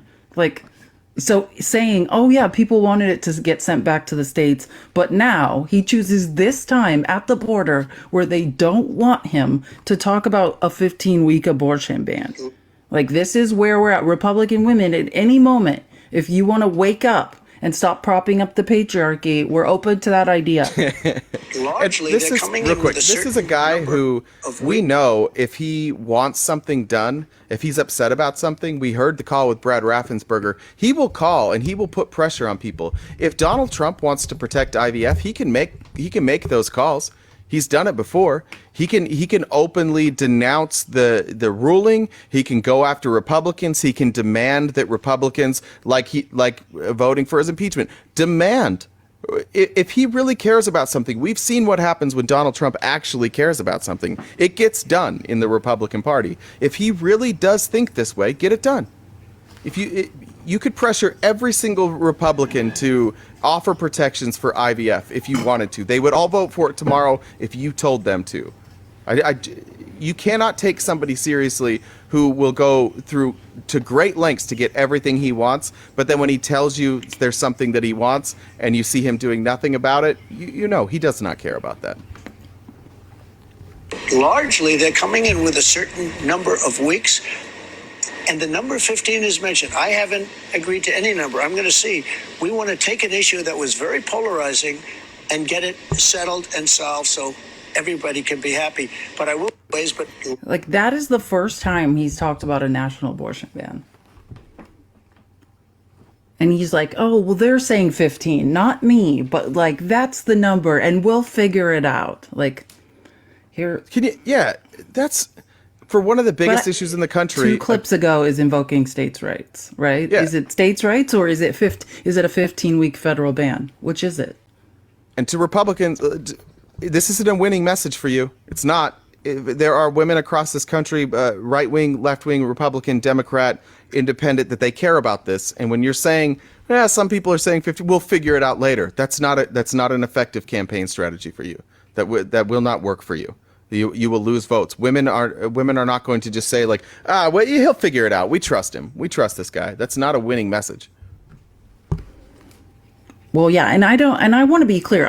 This is the first time he would never say the number 15 out loud. He was so scared to go near that. And like, so I see it as the fact he's now mentioning it, just him mentioning the 15 weeks thing, acknowledging it publicly and saying, we'll figure it out, is him moving farther to the right. Like, that is, at least before he had the decency to not insult our intelligence and not mention it. That's a good point. Yeah. I definitely see that as an escalation. And like, why he chose sitting in Eagle Pass, Texas on the border when he's supposed to be talking about something completely different to take another swipe at, and throw people with uteruses under the wheels of the bus again.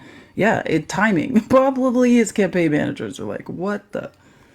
New poll this week, beating him by a significant margin. The people understand it, and I was very honored with the Supreme Court because, and this isn't about me, this is about the presidency. They have to do the immunity thing because if you don't, a president will not be able to be a president. Can you pause that? You beating? Yeah, that was pretty. I think that. Mr. Cognitive was asked about polls. Mr. Cognitive said, "The Supreme Court is going to take up my case." like this guy doesn't answer questions. He doesn't listen to what anybody says. He has no ability to stay on topic. That is nowhere near an answer to the question he was just asked. Like, you're doing really well in the polls. Yeah, I was honored by the Supreme Court when they chose to hear this case. Like, you guys are we still going to keep talking about Joe Biden? Like, Joe Biden at least answers the question he's asked. This is a puff piece poll. This is a puff interview. This is softball after softball after softball, and Donald Trump is striking out. He showed up with a fucking tennis racket. He has no idea what he's doing. He's just saying whatever he wants. He doesn't hear the question. He doesn't answer the question. He just keeps saying the shit from his campaign. He has no idea how to govern. He has no idea how to lead. Felice, you pointed this out perfectly. He's there to talk about the border. Not only is he not talking about the border, he's also not answering the questions that he's being asked from a softball interview. Because the only thing this man cares about, like, this is the plight of the malignant narcissist, right? The only thing he's capable of caring about is himself. So what you hear this man talking about is himself, right? His cases, his grievances, his accomplishments, his whatever. Like, that's it. He does not care about the border. He does not care about the American people. I also would point out, just because it's Sean Hannity and it's important to point this out, Donald Trump is not winning by massive numbers in all the polls. That's not true. And Sean Hannity is using Donald Trump's language there. Again, even though he didn't get an answer to that question, like, the question in and of itself is dishonest. If you're going to make a big decision as president and you're afraid that as soon as you get out, you're going to be indicted by the opposition party, by the Democrats, by the radical left lunatics who will indict you and try and put you in prison because you're trying to do something good for the country, even if it's severe, the severe may be a great thing for the country. They have to have presidential immunity. If you don't have immunity for a president, and I'm not talking about only me, if you don't have immunity for a president, you will not be able to function properly. You will not be able to do the right thing for the country. And then they have. So, oh my God. Like, even if it's severe, I don't know, like doing a coup, like not leaving office when you lose an election, like that's severe. You shouldn't be held responsible for that. Again, the president has immunity, right, for official acts. Like, please understand that, yeah, there's a lot of war crimes. There's a lot of things being done that the president is making the call on that they are not liable for. They do have immunity from. You just can't do outrageous crimes that have nothing to do with the job of president. He largely has been granted immunity. Again, these charges, the things that he's being charged with, like, largely happened after he was president. So I don't know what he's talking about. Like, the stuff that he's been charged with were all things that happened either before or after he was president. What happened in New York, that was post or pre-presidency. What happened with E. Jean Carroll, that was pre-presidency. What's happening at the Mar-a-Lago docks case, that's post-presidency. What happened in Georgia, like, I guess that's the only one that you could look at, and that continued post-presidency, but it began during his presidency. And what's the argument there then? That you're allowed to do an insurrection, like you're allowed to set up fake electors? I mean, even his own defenses don't make sense. Even if he was granted total immunity, that would only really eliminate parts of the Georgia case. Everything else he would still be on the hook for. We're almost done. This is a long interview, guys, I know. But it's important to cover all the failures of Trump at the border yesterday. The governor's going to help because there's nobody better at this. It's called energy. Exactly. And we are going to, as I use this expression, now everyone else is using it, so I hate to use it, but drill, baby, drill. We're going to drill. And so, again, tired lie of a talking point. Right? Biden is drilling more than Trump ever has. Like, Trump's not some sort of energy czar or whatever. He thinks he's the only person that can drill oil. Yeah. Also, when he's saying everybody's using this term now, the reason we're bringing that, the reason that term keeps coming up, drill baby drill, is because right fucking before it, you said, I'm going to be a dictator on day one, and I'm going to drill baby drill. Nobody's repeating it because they think it's a good idea. They're repeating it because you used that as what you were going to do as a dictator. Like, that's why people are repeating, and that's why you don't want to keep using it, because it's attached to that part where you said you were going to be a dictator. Yes, very true. Let's see. Last clip. So we're going to be drilling. We're going to be creating low energy, and that's going to bring everything down. Let me ask. Oh yeah, I forgot about that. He literally just says, "We're going to be drilling. We're going to be creating low energy." It's like, this man just rambles on. He has no idea what he's saying. We're going to bring everything down. We're going to bring everything down. Oh, yeah. And then what are the things I want to point out? And then we can move on. We can talk about the Hunter Biden deposition next. But funny things. Actually, let's do some of these, final. Go ahead. I would say this too. Like, when Donald Trump says we're going to drill baby drill, if you just look at that like economically, that means that he wants to increase the supply of oil, right? Which would drive down the price. He's talking about supply and demand. Do you think the oil companies want that? If you drill more oil and get paid less per barrel, like, couldn't you can do less work and make more money? Like, the oil companies aren't on board with this. They're doing great. Like, what's really going to happen? He's not going to drill baby drill. He's going to cut taxes. He's going to cut regulations. He's going to make it easier for their margins to be better.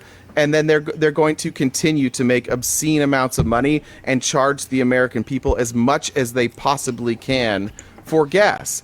Like, drill baby drill is not a solution to our problem. It's not. It doesn't fix anything. It's a silly, dumb thing that he's saying that silly, dumb Republicans are repeating. But the oil companies don't want that. They don't want cheaper oil. That's more work for them. If they have to drill more oil to make more money, that's not ideal for them. Guys, tap the screen. Tap the screen, share the live. Let's get to 250K. We have 30 minutes. Let's definitely try to get to 300K before the end of the live. We do depend on grassroots donations. If you would like to donate to us, here is Cash App, Venmo, tip jar, or PayPal is in tip jar in Jay's link tree. Also, if you want to write us a funny message, an F Mary kill, or excuse me, F Mary banish, whatever the case may be, we will read them out periodically throughout the show. I do have a couple to cover real quick. Please answer this. This is from Nathan. Please answer this, FMB, as you think Trump would answer it. Kim Jong-un, Viktor Orban, Vladimir Putin. Easy for me. We already know he loves Kim Jong-un. They have a love story, so they might as well continue that into marriage. He is going to banish Viktor Orban because he doesn't really know where Hungary is. And if Viktor Orban just stayed in Hungary, that would just seem like a banishment for Trump. And he's going to have not a one-nighter, but a multiple-year affair with Vladimir Putin. And it will likely cause the divorce between him and Kim Jong-un, resulting in Donald Trump's fourth divorce. Wait, did you say banish Viktor Orban? Is that what you said? Yeah, but mostly just because Trump doesn't know where Hungary is. He's just yeah. Okay, so I just think banish because I think, like, Trump is definitely impressed by the size of the dictator, if you will. Its size does matter, like, as in, like, the magnitude of their treachery. Like, because I actually think if this was really, like, who is Trump's favorite dictator, I actually think it's Xi. I've never heard him speak with such reverence about anybody in my life the way he speaks about Xi. But since that's not an option, yeah, I definitely think it really depends. It's hard for me to think with Putin because it's more like Trump's not running with Putin, so it's more like what Putin wants. Like, does Putin want to marry Trump? Because then probably it will happen. Trump is just his little lackey. But yeah, I think Trump would probably want to marry Kim Jong-un because they seem like more of a love affair to me. You know, like they're writing correspondence. So like cute. Putin just calls him. You know what I mean? That's more of like a leverage thing, a one night thing. You know, it's about power, leverage, control, that type of thing. So yeah, and then like Viktor Orban is definitely like number 3 on the stack rank. So I'm sure like Trump has less interest in him. Trump-oon would be a really fun rom-com. Yeah. And then Rich said, "Did you hear the sausage joke? It was the worst." Oh my gosh, with like bratwurst. I Yes. get it. And Yes. that's a good one. I love Cordy jokes. That's hilarious. I should write these down. Oh, and this is from Lego Master. Did you try the bagel shop, Cocapelli Bagel Shop? Yes. Honest to God, the best lox bagel I've ever had in my life. And their bagel. Oh, this is serious. I thought this was a joke. No, this one's real. I don't get it. Cocapelli, I think it's called Cocapelli Breakfast Cafe. Yeah. It was the best bagel I've ever had. And then they have like this cinnamon toast crunch bagel, I think. I don't know how, but they somehow keep the density of a bagel, and the crust of the bagel is like almost like a pastry, like it's kind of flaky. I don't even understand how they're doing it. And now I think maybe I'm going to go to lunch there. It's closer to me where I moved, so I'm closer there now. I can go more often. It's a best restaurant recommendation I've ever been given in my life. So thank you, Lego. I literally thought you were telling a joke, and I was like, this doesn't sound funny. I don't know where this is going. That's how you feel about most of my jokes. I've been on a bagel tear lately. There's nothing better than a really good bagel. Well, if you find yourself in the East Valley, Cocapelli something. I don't know if it's bagel or Cocapelli breakfast. I can't remember what it is, but it's unbelievable. Yeah, it's hard to find a good deli in Arizona, or like bagel. It's true. Like once you find one, you gotta stick with it. There used to be the most amazing Jewish deli by my house, but it recently closed. It's such a bummer.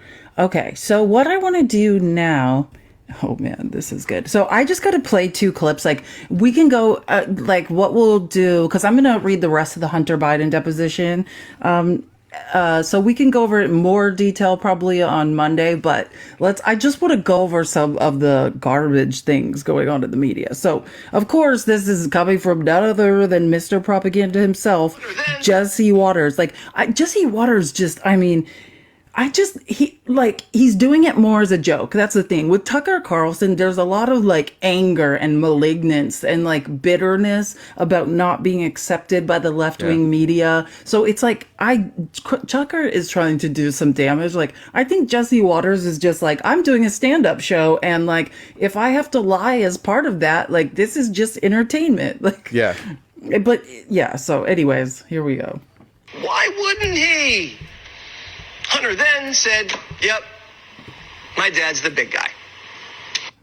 Okay, so literally on his show, Jesse Waters is claiming that Hunter Biden confirmed the rumor in the deposition that his dad's the big guy. So page 134 of the deposition, Mr. Raskin, just on the question of nicknames, I have not seen your father referred to as the big guy anywhere else in this record. Was that his nickname in your family, the big guy? The witness, which is Hunter Biden. No. Mr. Raskin, did you ever call him the big guy? The witness. No, I never called him that. Yeah, I haven't read the whole thing, so I just went Command F, and I go big guy here. And where is it? It seems like something that you would remember. This no, that wasn't it. Where it is? Tap the screen. Let's get to 300K before the end of the live. This was on. Shit. Now it's loading so slow. All right. Well, keep going, and I'll see if I can get it to load. Well, I don't know. No, I mean that's just the point. I can just 100% confirm it, over and over in this deposition. There was at no point did Hunter Biden ever confirm that his dad is the big guy. As a matter of fact, he did the exact opposite.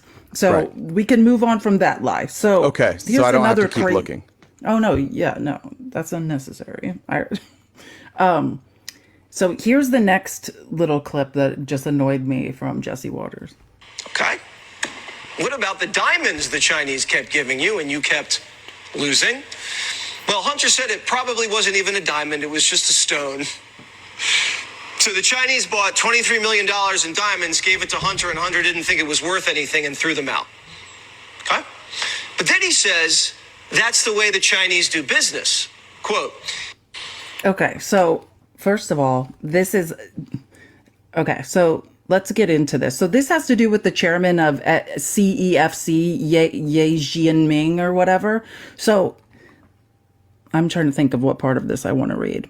So in the prior hour, you were also asked about a supposed diamond that you were given in Miami. Do you recall those questions? Answer, yes. Question, and you started to explain, and I don't know that you got your explanation, that there was a cultural... oh, wait, hold on. Let me just explain the situation first without reading a transcript. So basically all this is while in China, it's very common to give gifts, right? They hand Hunter not a bunch of diamonds, one stone, and they were like, here's the gift. In exchange, they give the chairman a gift of what's that called? Like Macallan, the vintage scotch, which is worth like thousands and thousands of dollars. Like I'm pretty sure in the transcript they estimate it's $20,000 because in Chinese tradition you exchange gifts before you do business talks. So anyways, then it turns out that Hunter just gave the stone to James Biden, but he doesn't know because Hunter, like the thing about Hunter when he's talking about this, he's very honest. He's like, listen, I was whacked out of my mind on drugs, but he's like, I just know I gave it to James. And so then it turns out, here, let me read this. Are you aware that your Uncle Jim, are you aware that your Uncle Jim had that? We're calling it a diamond. I'm actually not sure if it was a diamond, that he had that stone appraised. So what they're saying is, and they're introducing into evidence is, Jim Biden gave testimony last week and they asked him about this, right? Because this is how desperate Republicans are. So they asked him about it. Answer. So this is Hunter responding. I was not aware necessarily at the time exactly how he went about doing that, but he had told me that it was not worth much. So question. Okay. Answer. Or worth anything. So sorry. Then they asked him to speak up. So the witness, I ultimately came to learn it was not of any real value, whatever that means. And so then they tell him, and I'll represent to you, are you aware that your uncle testified before the committee last week? I am aware of that. And I'll represent to you that he had it appraised and he told the committee it was virtually worthless. Answer. Okay. Question. And so it's actually probably not even really a diamond, right? If it was probably just a stone of some kind. Is that fair to say? Answer. I assume I don't have any knowledge of the appraiser or could speak to that, but yes, it would seem to be the case. I trust my uncle's word at that. Question. And your uncle represented to the committee that he actually threw it away because it had no value. So I just want to be clear. Think back to that Jesse Waters clip. Jesse Waters is trying to make it seem, out of all the actual relevant facts in the case, because they have nothing. But the only thing that Jesse Waters could throw out there is to try to act like the traditional exchanging of gifts, which is Chinese custom when you want to do business in that country, that they handed him a bunch of diamonds that Hunter saying he threw away. But really, it was testified to by James Biden. He had that diamond appraised. It, in fact, was not a diamond. It was worthless, and he threw it away. But that is how Jesse Waters misrepresented that situation. Yeah, didn't he say it was did he say 23 million? Is that the number he said it was worth? In what? Oh, are you talking about the Jesse Waters clip? Yeah. Let's play. We can play it again, but no, he didn't say that. But let's just play. So now that we know what that situation was, just imagine how delusional this is to say. Okay. What about the diamonds the Chinese kept giving you and you kept losing? Well, Hunter said it probably wasn't even a diamond. It was just a stone. So the Chinese bought $23 million in diamonds, gave it to Hunter, and Hunter didn't think it was worth anything and threw them out. Yeah, 23 million then he in says, diamonds. That's the way the Chinese do business. Quote. Yeah. So there's definitely no 23 million, but well, I don't know where that number came from. 20,000, this is the worth of the Macallan, because here's the part about the Macallan. So, okay, so they're talking about it's not even actually a diamond, right? I assume I didn't have any knowledge. So they're saying, question, in contrast to that, you said, I think in the first hour, you said it was a vintage bottle of a 1967 bottle of Macallan Scotch. Does that sound about right? Answer, I do, and I don't remember the year or date. I'm not I have to be careful. I'm a drinker. I'm not any longer. But when I did drink, I did not drink scotch, and so I don't know. But it was purported to me to be a very expensive bottle I was shocked by how much they said. I can't remember exactly. Question, maybe upwards of 20,000? Yes, I think tens of thousands of dollars. Question, okay. Answer, yes, thank you. So anyways, that's the point, is the stone was worth nothing when they had it appraised, but in exchange, they gave them a bottle of Macallan worth thousands of dollars. So if anything, in that instance, that Jesse Waters is trying to look like, I don't know, they're smuggling diamonds out of China, they actually lost money. Yeah. Also, well, never mind. I won't even get into that. I was looking at a 67. It's like 10 to 15 grand, sometimes a little less on a cow, but that story is incredible. Where Jesse, there are going to be people all over this country thinking and believing and repeating that Hunter Biden is claiming that he threw away $23 million worth of diamonds. That's like, I don't know if that's what Jesse meant, but that's what it sounds like. And there will be people repeating that. Let me real quick get a couple comments back here. Can you mention your thoughts about Marianne coming back to campaign? I had forgotten about that. Yesterday, Marianne Williamson took third in the Michigan primary and unsuspended her campaign. I didn't know she unsuspended her campain. Yeah. But I mean, it's interesting because I was thinking about that. Like, she literally beat Dean Phillips, the man who basically ran on, I mean, it's not his slogan, but this is something I heard him say multiple, and his campaign team would basically imply you'll get to know him and you'll like him more, which has proven to not be the case about Dean Phillips. A person who has dropped out of the race has now re-entered the race and but was not in the race and has beaten Dean Phillips. She didn't even know. Person in the race. Yeah, Dean Phillips is killing it.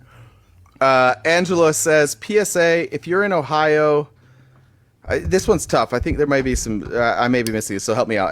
F with the citizens, not politicians. Petition soon, so we can marry some better districts and finally banish Jim Jordan. I'm not sure what's going on in Ohio. Are they maybe merging? No, she's making F with some politicians. Oh, she's doing an F Mary. Yeah, I think it's like a funny, It's going over. Oh my God, that was so simple. I missed that by miles. I'm so sorry. It's not my fault. I'm dumb. I was tap born the this screen, way. guys. Let's get to 280K.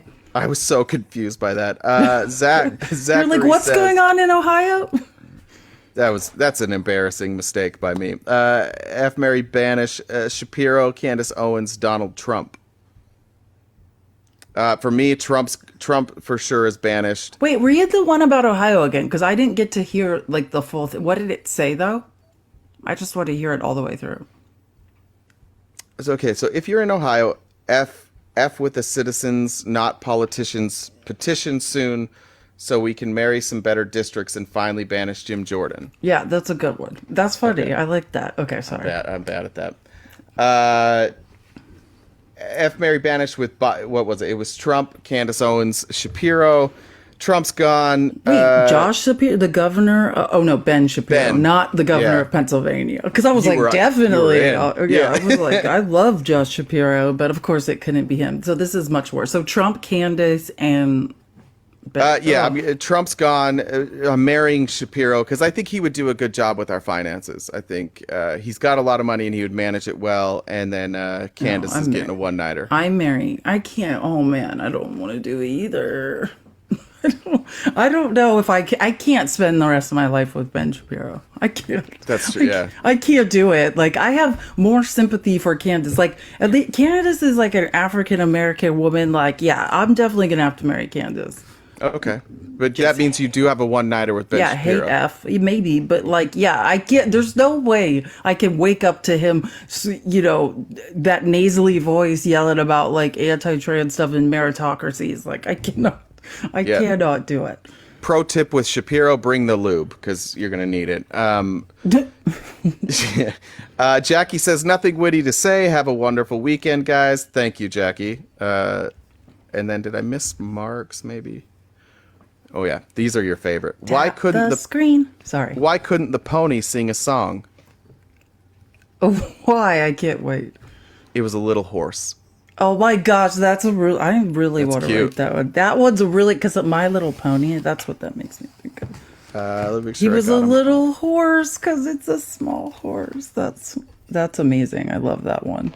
Another restaurant suggestion from Lego, Moki's. It's Hawaiian. There we go.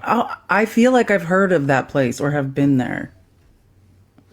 Or maybe that's just a common name of Hawaiian restaurants. I'm excited. I love Hawaiian food. If they have malasadas, I'm in. That's my favorite dessert. If you guys don't know what a malasada is, it's like a big donut hole, and then it's filled with some sort of custard, like different flavored custards, and then rolled in sugar and cinnamon. It's a beautiful thing. Okay, so next, let's go over in the articles. It's a CNN article called "Highlights from the Transcript of Hunter Biden's Closed-Door Interview with House Republicans."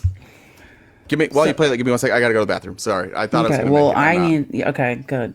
Well, maybe I can make it 15 minutes. I also need to go to the bathroom. So Hunter Biden unequivocally denied that his father was ever involved in his business dealings or took any government actions on his behalf during a roughly 6-hour deposition. Okay, so I want to go to the point. So Hunter Biden, so what I said when I was estimating what I thought was going to happen definitely happened. Hunter Biden was painfully honest. It's kind of heartbreaking, actually. It's emotional, the testimony he was giving. But Hunter Biden says he was drunk and probably high when he name-dropped father in WhatsApp message to Chinese associate. I literally said that the minute I saw that WhatsApp message. I was like, oh yeah, he's whacked out of his mind. Who is hanging out on WhatsApp saying things like that? Hunter Biden testified that he was, quote, out of his mind and, quote, drunk and probably high when he sent a WhatsApp message to a Chinese associate in 2017. Hunter Biden told lawmakers, again, when his father was not vice president of this country, which is most important. Hunter Biden told lawmakers during his closed-door deposition Wednesday that his father was not actually sitting next to him, even as he insisted he had no recollection of sending the message in the first place. Here's the quote. Quote, "My father was not sitting next to me. My father had no awareness. My father had no awareness of the business that I was doing. My father never benefited from any of the business that I was doing." Hunter Biden also noted the message who was sent. So this is really interesting because the interesting thing about this deposition is how honest it is. You know, when I would liken it to Fonnie Willis's testimony. When someone just starts proving to you things, you're like, oh yeah, you instantly know that they're telling the truth. Hunter Biden also noted the message was sent to the wrong recipient. So it never actually even went to the right person, to someone who shares the last name Zhao and was not even connected to the CEFC. So this whole thing, the whole time they're like, oh, he sent this nefarious message. It went to the wrong person, which Hunter's explanation was, quote, "is the best indication of how out of my mind I was at this moment in time." So Comer's doing these deep investigations, but didn't make the connection that he actually had sent the message to the wrong person that has nothing to do with the company that they were claiming had gotten the message. Wait, so I came in and let me make sure I got this right. The message that he was sending from his dad's house, the threat, is that the message we're talking about? What? Of I'm with my dad? Is that? Yeah, well, yeah. And it was he sent it to the wrong person? Yeah, it didn't go to that company or anyone that worked there, correct. But I mean, he was just honest about it. He's like, I was out of my mind. I didn't know what I was doing at this point in my life. That might be my new favorite fact from this case. That's incredible. Do you need to go?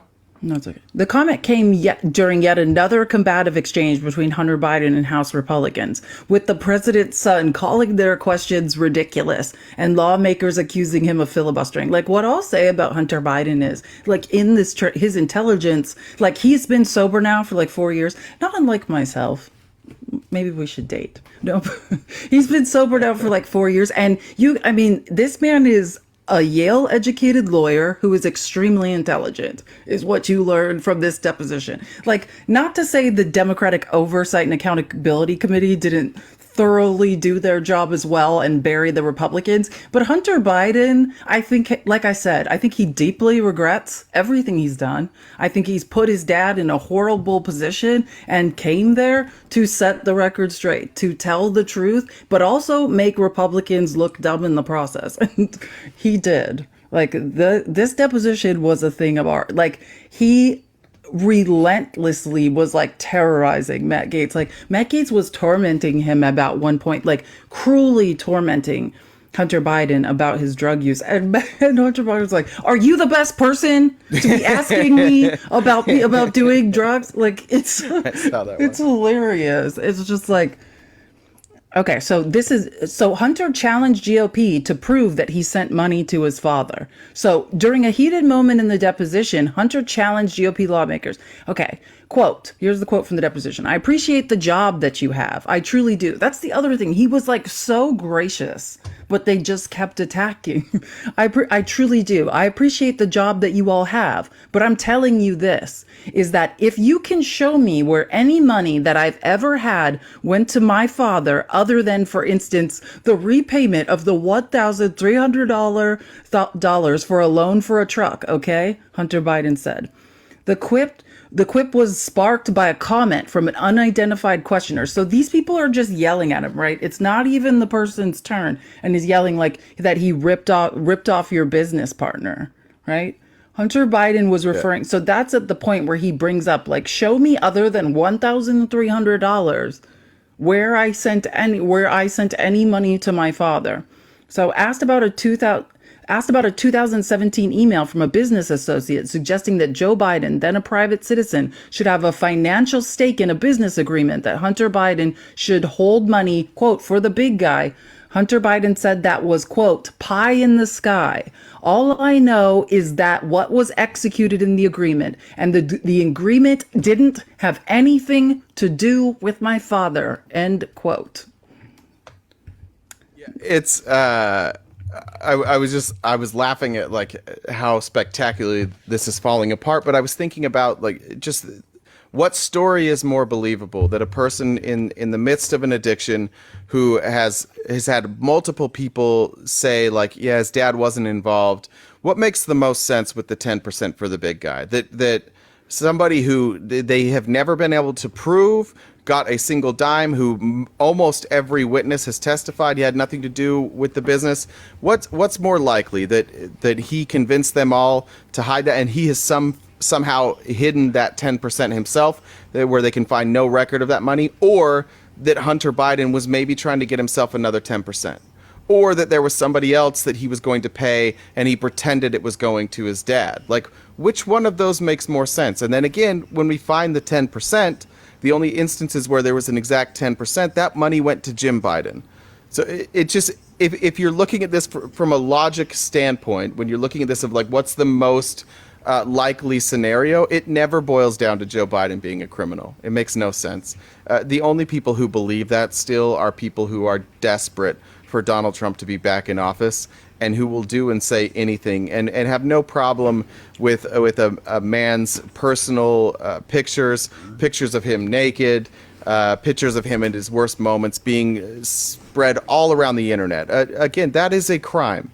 That in and of itself is a crime. Hunter Biden has no, there's no scenario where a private citizen is allowed to have a picture of their naked self hung up in Congress, like blown up on a whiteboard, or whatever you call a poster board in Congress. The way that this guy's been treated, and for him to come in here and just take a beating repeatedly.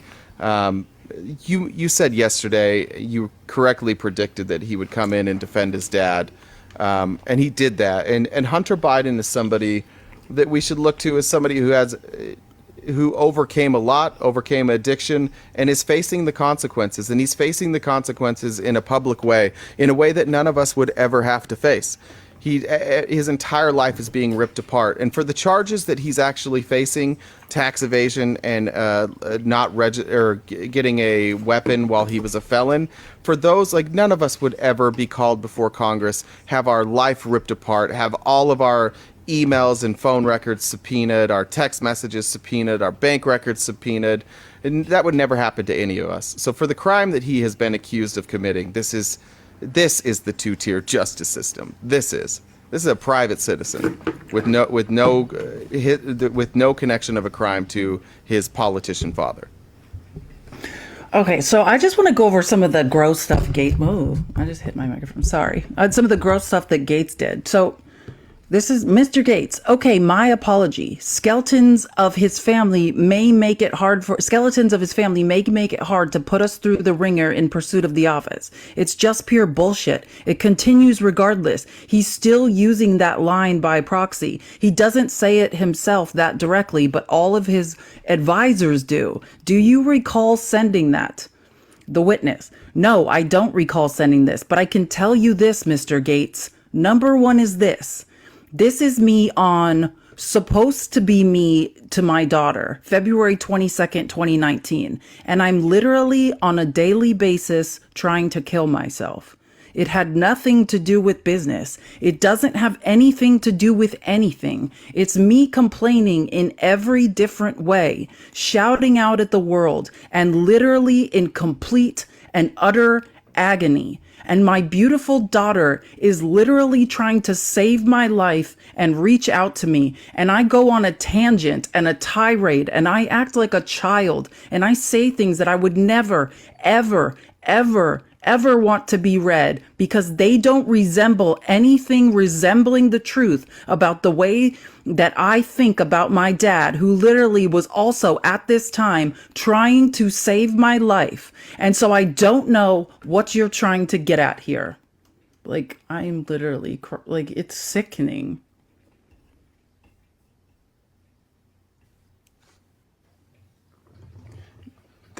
It's disgusting that, like, politics have brought us here. It's disgusting that one man, and such a corrupt, disgusting, frankly evil man, is the reason that this is happening. Because this career criminal who finally is paying the piper can't handle owning up to their own crimes. Meanwhile, the person here testifying not only has owned up to their own crimes, now they have to own up to the things they said in the throes of addiction. They have to defend that publicly. I would take the character of Hunter Biden against Donald Trump every day of the week and twice on Sundays. This is devastating, and I can, as a father, I can recognize how awful that would have to be to have at your worst moments, when in the throes of addiction, you saying something to your daughter about your father that isn't true, that's just you lashing out, and then you have to go and defend that. Like, the amount of respect I have for Hunter Biden now, after hearing and reading the parts of the transcript that I have, like, Hunter Biden is somebody who should be celebrated. Hunter Biden is somebody who has overcome a lot, made a ton of mistakes in his life, and is owning it up in, again, a way that none of us would ever be required to. And the only reason that this is public is because Donald Trump is such a fucking crook and such a fucking criminal, and so void of any sort of policy prescriptions for our country, and so void of leadership and so void of humanity, that in order to make Donald Trump appear palatable, you have to smear Joe Biden. And it's not working, but that was one of the most devastating things I've ever heard. Matt Gates harassed him. This man used his 5 minutes to harass him in every dehumanizing, debasing way that he could. And keep in mind, Matt Gates, a person who people have testified, Madison Cawthorn being one of them, that this man is a regular user of illicit, illegal substances, mocking somebody else's addiction. A man who's under an ethics investigation for use of illegal substances and trafficking of minors is taking the moral high ground with this man. And it wasn't just him. Like, here's Hageman, who she's just, ugh. If she's one of the worst in the House. And she said, And when would that be, the Hunter Biden? Again, I feel like I have to explain what addiction is. You don't have to explain addiction. I'm asking for dates.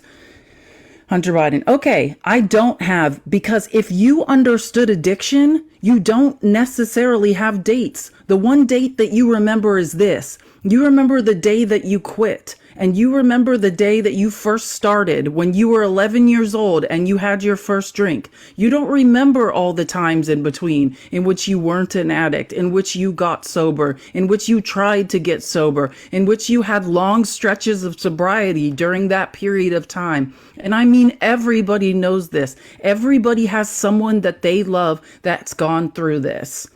Mr. Biden, and he says, I'm answering your question. She interrupts him while he's saying this. This is what they're doing instead of fixing the border. The least successful 118th Congress is harassing a man about addiction. Yeah, and look, I don't have substance abuse problems. I dare you to ask me a date and ask me if I remember. I don't fucking know. In fact, most of the time when I figure out a date, like I have to go back and figure out like something significant that happened in my life where I remember the date, and then try and backtrack and figure out if I can decide what year that is. I'm regular, like when I apply for stuff with my home, like I don't know what year I bought my home. I don't know what year I moved to Arizona. I know the year I graduated. But I don't know the years of a lot of things. I have to think about like my daughter's 4. I have to do the math to remember what year she was born. Like this stuff, it's not unusual to not remember dates, and specifically if you are somebody who was in the throes of addiction. I think many of us, everybody in that room asking questions would have a hard time remembering specific dates when they sent specific texts and exactly what the context was and how they were feeling on that day. Like we would not be able to answer those questions. It's remarkably dishonest for them to say this. Yeah. Well, I'm just going to like leave with something sort of funny. This is like right at the beginning of the deposition because of course Swalwell, right? Yeah. So yeah, but you've got 91 of them buried, and Chairman, so this is Comer. He's talking to Comer. I don't care what your question is. And so this is Nadler. Nadler's the ranking member, right? Or actually, no, not of oversight. That's Raskin. So, well, I care what the question is. When are you going to release the transcript? That's what they're asking. When Swalwell's talking about 91, you would think, oh, charges that Donald Trump has? No, they're hiding 91 transcripts of people they deposed related to this fake investigation that they won't release because it has proof that it would exonerate. But right, like these people are deposing, just to give you an idea of how shady it is. The Republicans are deposing people secretly or interviewing even, and won't give the transcripts of said interviews to the Democrats. They're not even arguing about making them public. They won't give them to the Democrats. I wonder why. So they're arguing about where the transcripts are. So then Nadler says there are 91 transcripts that haven't been released yet. Chairman Comer, we will release the deposition, the transcripts, like we always have when we agree to release them. Or sorry, I just lost my place. When we agree to release the deposition, the transcripts. Mr. Swalwell, shouldn't the witness know? And that, yeah, we want to put this transcript out within a day. Within a day? Very good. Thank you. That we'll do our best. Yeah. And then Eric Swalwell goes, in English or Russian? And then they're like, what did you say? Like, hilarious. You know what I said. Yeah, and, exactly. Just put it out in Russian. You know they're looking for it. Well, it probably was given back to them in Russian, and they had to translate it to English. God only knows. I have two more comments here from Alan. Alan said, good show. Thank you, Alan. And last one, which is my least favorite one, F. Mary Banish, AOC, Swalwell, and Jasmine Crockett. That's hard. I will say, yeah, this one's I've done this before, and I feel like this is my way out. I'm banishing AOC because I think she deserves to go live in peace as a newlywed. So she deserves it. She deserves the amount of criticism she's taken. She deserves some time off. I think I'm marrying Jasmine Crockett, and me and Swalwell are going to get together in Vegas and have a nice night. Well, yeah, I'm just going to banish Eric Swalwell. Even though I love him, he's the only politician I've ever donated money to. But just because, like, I'll just keep AOC and Jasmine and we'll all hang out together. That's cute. Felice, thank you for this week. Thank you for today. It was a not a great day for me yesterday, so I did not come prepared. So I appreciate you carrying more than your weight today, putting the show together, and then instructing us. So thank you. Instructing anyways. Yeah, and we'll read through I suggest the Hunter Biden deposition is a great read. Very entertaining as transcripts go. So we'll probably dig more into it, or like when and if I find more interesting things, we'll get into those on Monday. Okay, guys. Somebody said I owe you a weekend show. I do owe you a weekend show. Let me see what I can do. Let me check the plans. I think either tonight or tomorrow night may be open. So I will let the Discord know. If you're not in the Discord and you would like an invite, send myself or one of the moderators a DM, and I will get you the invite, or they will. Every week, not 8:30 a.m. to noon Pacific Standard Time, we're here. Next Wednesday is the debate with Maud. I'll have more details. March 6th. Thank you. I'll have all the details by Monday. We're going to get together, Maud, myself, and Jesse sometime this weekend and go over the parameters, maybe some of the topics we'll cover. So I'll have more details for that on Monday. Felice, I assume you are going to disappear until Monday. Is that correct? Yes. You need to be up hanging out under a freeway underpass, pretending to be someone else for 48 hours. No, yeah, I think someone asked about Patreon. We are considering starting a Patreon. Maybe we'll do our subscription services through there and do more educational stuff. So, yeah, we don't have a Patreon now, but we are thinking about it. We'll think about the gifts thing as well. We'll talk this weekend at some point, and then we will see you guys on Monday. Thanks, everybody. We'll see you Monday. Bye.